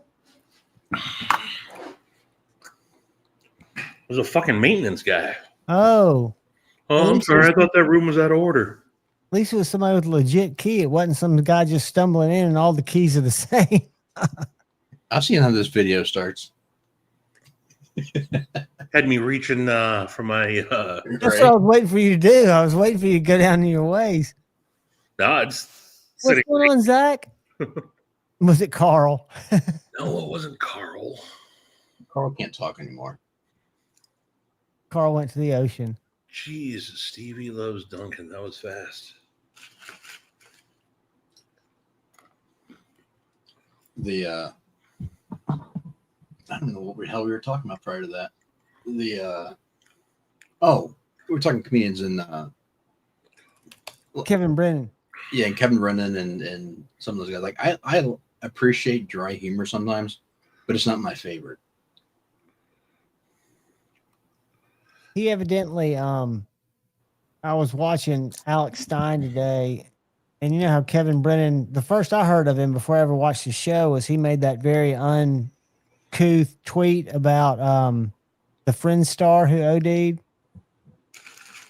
And he evidently sent Alex Stein some very uncouth tweets about, or uncouth DMs about the guy that had the tragedy this week. So I don't think anything's off limits to him.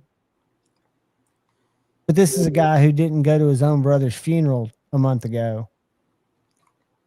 Yeah,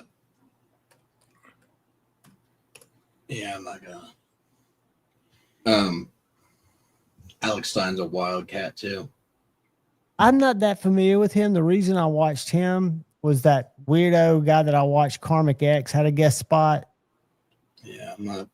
He's that shock jock type of, tried to be as wild as could be to get attention. And I mean, he was funny for a couple times, and the novelty wore off like immediately and just annoying. But he's not on YouTube, right? Isn't he on a network of some sort? He was on both. He was on Blaze TV for a while. I don't know how they allowed him on there, but I think he's still on there. Because the only reason I say that is the thing that Kevin Brennan was sniping tonight. 3 people were in studio with him, so he had a set. Now somebody could do that as a podcast too, but there were 3 people that had flown in to sit with him. Guys, we've been going 3 hours and 15 minutes. Is everybody still good, or are y'all getting tired? I'm good, but I don't know what everyone else is. There's a podcast show on YouTube you would like that is kind of news / comedy based, Javon. It's called Normal World. Normal World.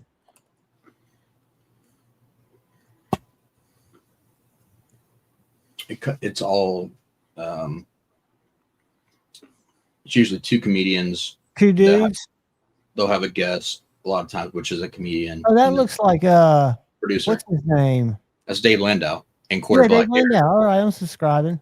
And Quarter Black Garrett, if you're familiar with like Geeks and Gamers or any of those people.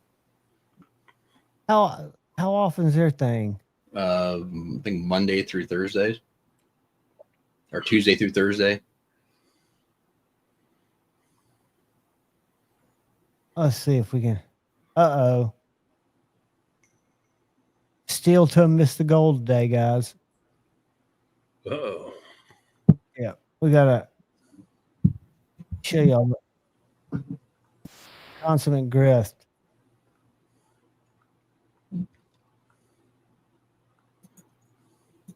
I'm lagging. Stevie, I'm about to do a Lynch order here soon, I think. Sweet. Yeah. What you getting? Some clips? Can y'all see me? Can you hear me? Yeah, we can hear you. Uh-oh. Yeah, but I don't think I'm dying. Let's see. I think you're frozen, but I can hear you. Yep. Just do a What's going on restart. here? Let's see it. I'm doing a full restart. Here we go. I'm back. Okay, now we can see you. That was bizarre. Yeah, Stevie, just getting a couple clips, I think. Have you, I know there's as far as quality difference is a big difference, but have you tried both of the McNeese machined and regular? Yes. I mean, is it, I know it's going to be nicer, but is it that big of a upgrade? So I have, my camera's not even on. I have just the bent clip on the Dixon here. Okay. Is that a winch or is that a McNeese bent? Nah, this is a custom one-off Lynch that they made for me. Nice. The milled is, it's thicker. I actually prefer the milled versus the just the bent clip, but for the price difference, you can't go wrong with it, really. Well, I just know, I mean, I'm not saying the quality's not there, but I mean, it's over double the price. And Right. If I'm ordering 3 or 4 clips, I didn't know if it was going to be worthwhile to go machine route. No, it depends on the knife, really.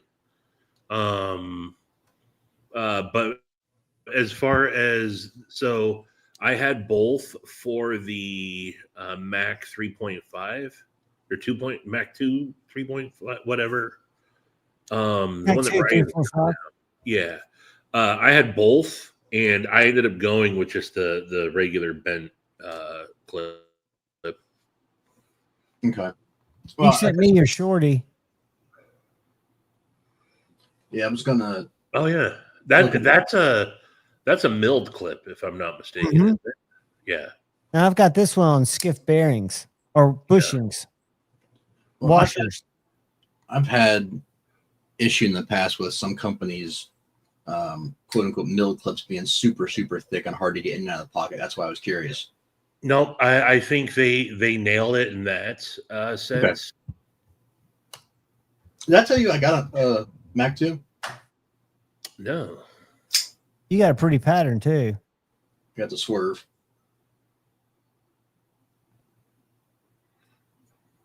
You still running on bearings? Yeah. It's great knife. Yeah. I like the Dixon too.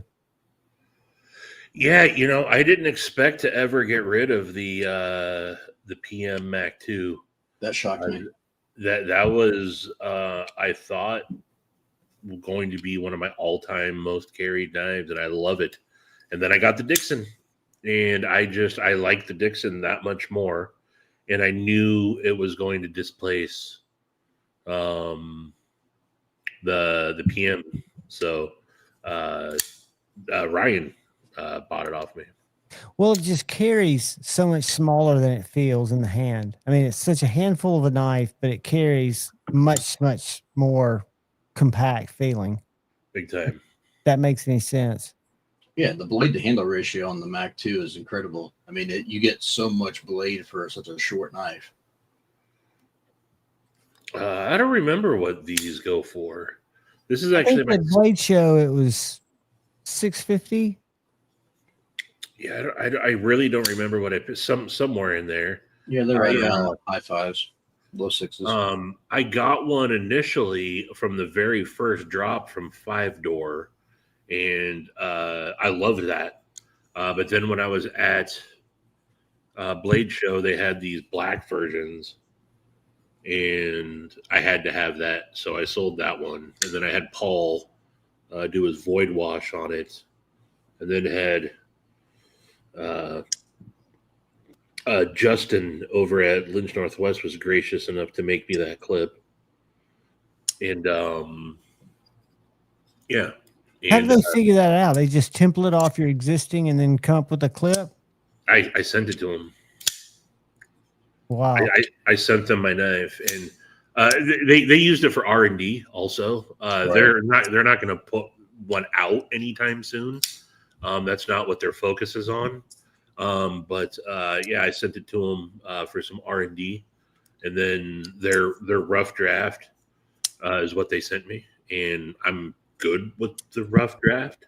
It should have a tab on it. This one just sits over the pocket, which is, it hasn't come loose at all. Right, but they're perfectionists over there, and if they can't do exactly what they want, they just rather not do it. So they will eventually have one available. yeah, they got so many projects. I've been saying, please do a clip for this and the Slim Midi, because they use the same clip, and it's just such a weak clip. This is a Medford infraction. Yeah. And the clip is just long and thin. If you did cartwheels in it, it feels like it'd fall out of your pocket. Forget your Medford clip. I need scales. They had the prototype of it at Blade Show, but their next fixie isn't too far off from being released. Cool. Very cool. The Swift 6, which is going to be more. I don't know if you saw it at Blade Show. They had the prototype there, the little 6-inch sheep's footy. No, but it sounds delicious. 6 Yeah. inches is my sweet spot. Yeah, it's more along the lines of this is 6 3/4. That's your Washington maker, right? Yeah, Grit City knives. Grit City. Yeah, this thing is. I love this thing, and it's the perfect size. Yeah, the fret's exactly 6 inches. Yeah. You missed the opportunity to compare it to the chickadee in the video, man. I know. Well, the chickadee is so much I thought for smaller. sure. I thought for sure you'd be like, just I for, should have been you know, there. It should have been there. Here's- I rushed it here- though. I rushed it because I'm trying to get it to Ryan quicker than I should. Yeah, that would have been a good one. Good Yeah, the comparison. chickadee should have been in there for sure. 'Cause I'm still a fan of the chickadee. I do like the Hail Mary better. And B Shady's got 1 or 2 Hail Marys. He shows them almost every day. Yeah, the Hail Mary's nice. That is the same guy who makes the fret. Edgy American Blades makes the Thug. Let me throw his Instagram up here for you guys to have. I thought I actually put the Thug in my pocket today, but it turns out it was this. I've been kind of alternating back and forth between this and the Thug. The Thug's a great design. I mean, I just think it's so. Here's a gentleman who makes the Thug, and he makes the Heathen, and he makes a lot of other cool knives. And he makes the BFKC. Yeah, that is a makes this Bad Mama Jamma right here. Which is that? Is that K390? No, this is Crewwear, I think. Nice. That was either Crewwear or 3V. I can't remember. It's Crewwear. Is it? Okay. Yeah, this is the one of the two. The big fucking camp knife. Yeah, that thing's like a foot long. Paul Mills got me a Frettel Brendo or a pedal, and then I carry this on my 1931 Leatherworks made me this little horizontal leather sheath for it. But it's got glow carbon fiber handles and then a G10 glow bolster. Really small little knife. Joe made me a Molly strap sheath for it, so I carry it. Nice. On my backpack. That's perfect, though. That's a perfect place to carry it. Yeah. I'm assuming you drove down. Yeah. I'm like, how are you getting that thing checked? Yeah, that didn't ride in the belly of a plane. I guess it could ride in the belly. Oh yeah, though. you could check it, but I meant I can like check it. you carry on. I meant in the backpack. That was a cool knife. It was surprisingly agile for how big it was as well. Yeah, no, it handles very well. Did you sharpen that one too, Kyle? I did. And that one was heat treated by Brian Kim. Yeah, that was early. Yeah, this is a very early one. As soon as Shane said, "All right, Stevie, I'm doing it," I just sent him money and I said, "Here's money. I want a knife. I don't know what it is yet, but here's money for a knife." Said I want one of the first ones.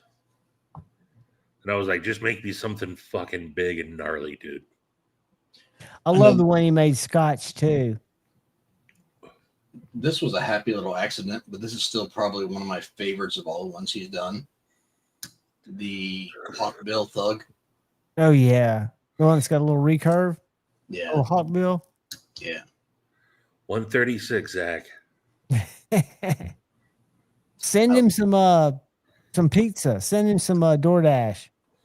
No, please don't. Yeah, Crewwear, I think it is. Yeah, I think you're right. I knew it was one of the two. I'm pretty. I think it's Crewwear. I can't. I'd have to go back to my video and watch it when it was still fresh in my mind. But, and then I think my Thug is in Crewwear too.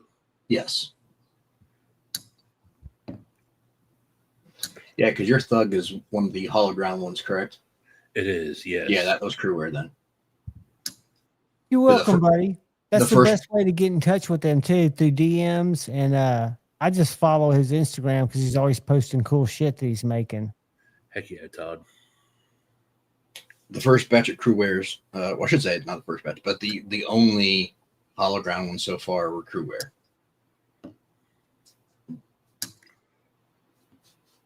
Well, guys, I think I'm going to grab something to eat. What do y'all think? Yeah, I think it's getting to that point for me. Any hoodles? Don't want to keep you up too late. Stevie, you got any passing words? You got anything coming up? You got Honey Bucket Thursday, or you're traveling going to throw you a wrench in that? No, I think I'll probably do a honey bucket. It depends. How I'm feeling. No, I got nothing other than to say, man, just be nice to people. Absolutely. I think that should be stated more. I've seen some comments that are just. I've been off of social media for the most part for the last almost week now, and it's a simple message, folks. And I think most of you are already pretty decent human, so this goes without saying. It sounds simple and it sounds hippy dippy, but just be nice to people, man. Just be nice. A little kindness goes a long way, and it doesn't take any more. That takes less energy to expel kindness than it does to expel. Or just ignore people, but don't be meanie pants. Great message, dude. I agree. I second what Stevie said. Kyle, you got anything on the flip side? Yep. Visit the Redwoods, become a better person, be nice to people. Yeah, there you go. Absolutely. Guys, look out for the guy or gal to your left. Thanks for stopping by. Look out for the guy or gal to your right. Look out for each other. Go forward with love in your heart. And always choose debate, not hate. I love you all. Peace. Deuces, y'all.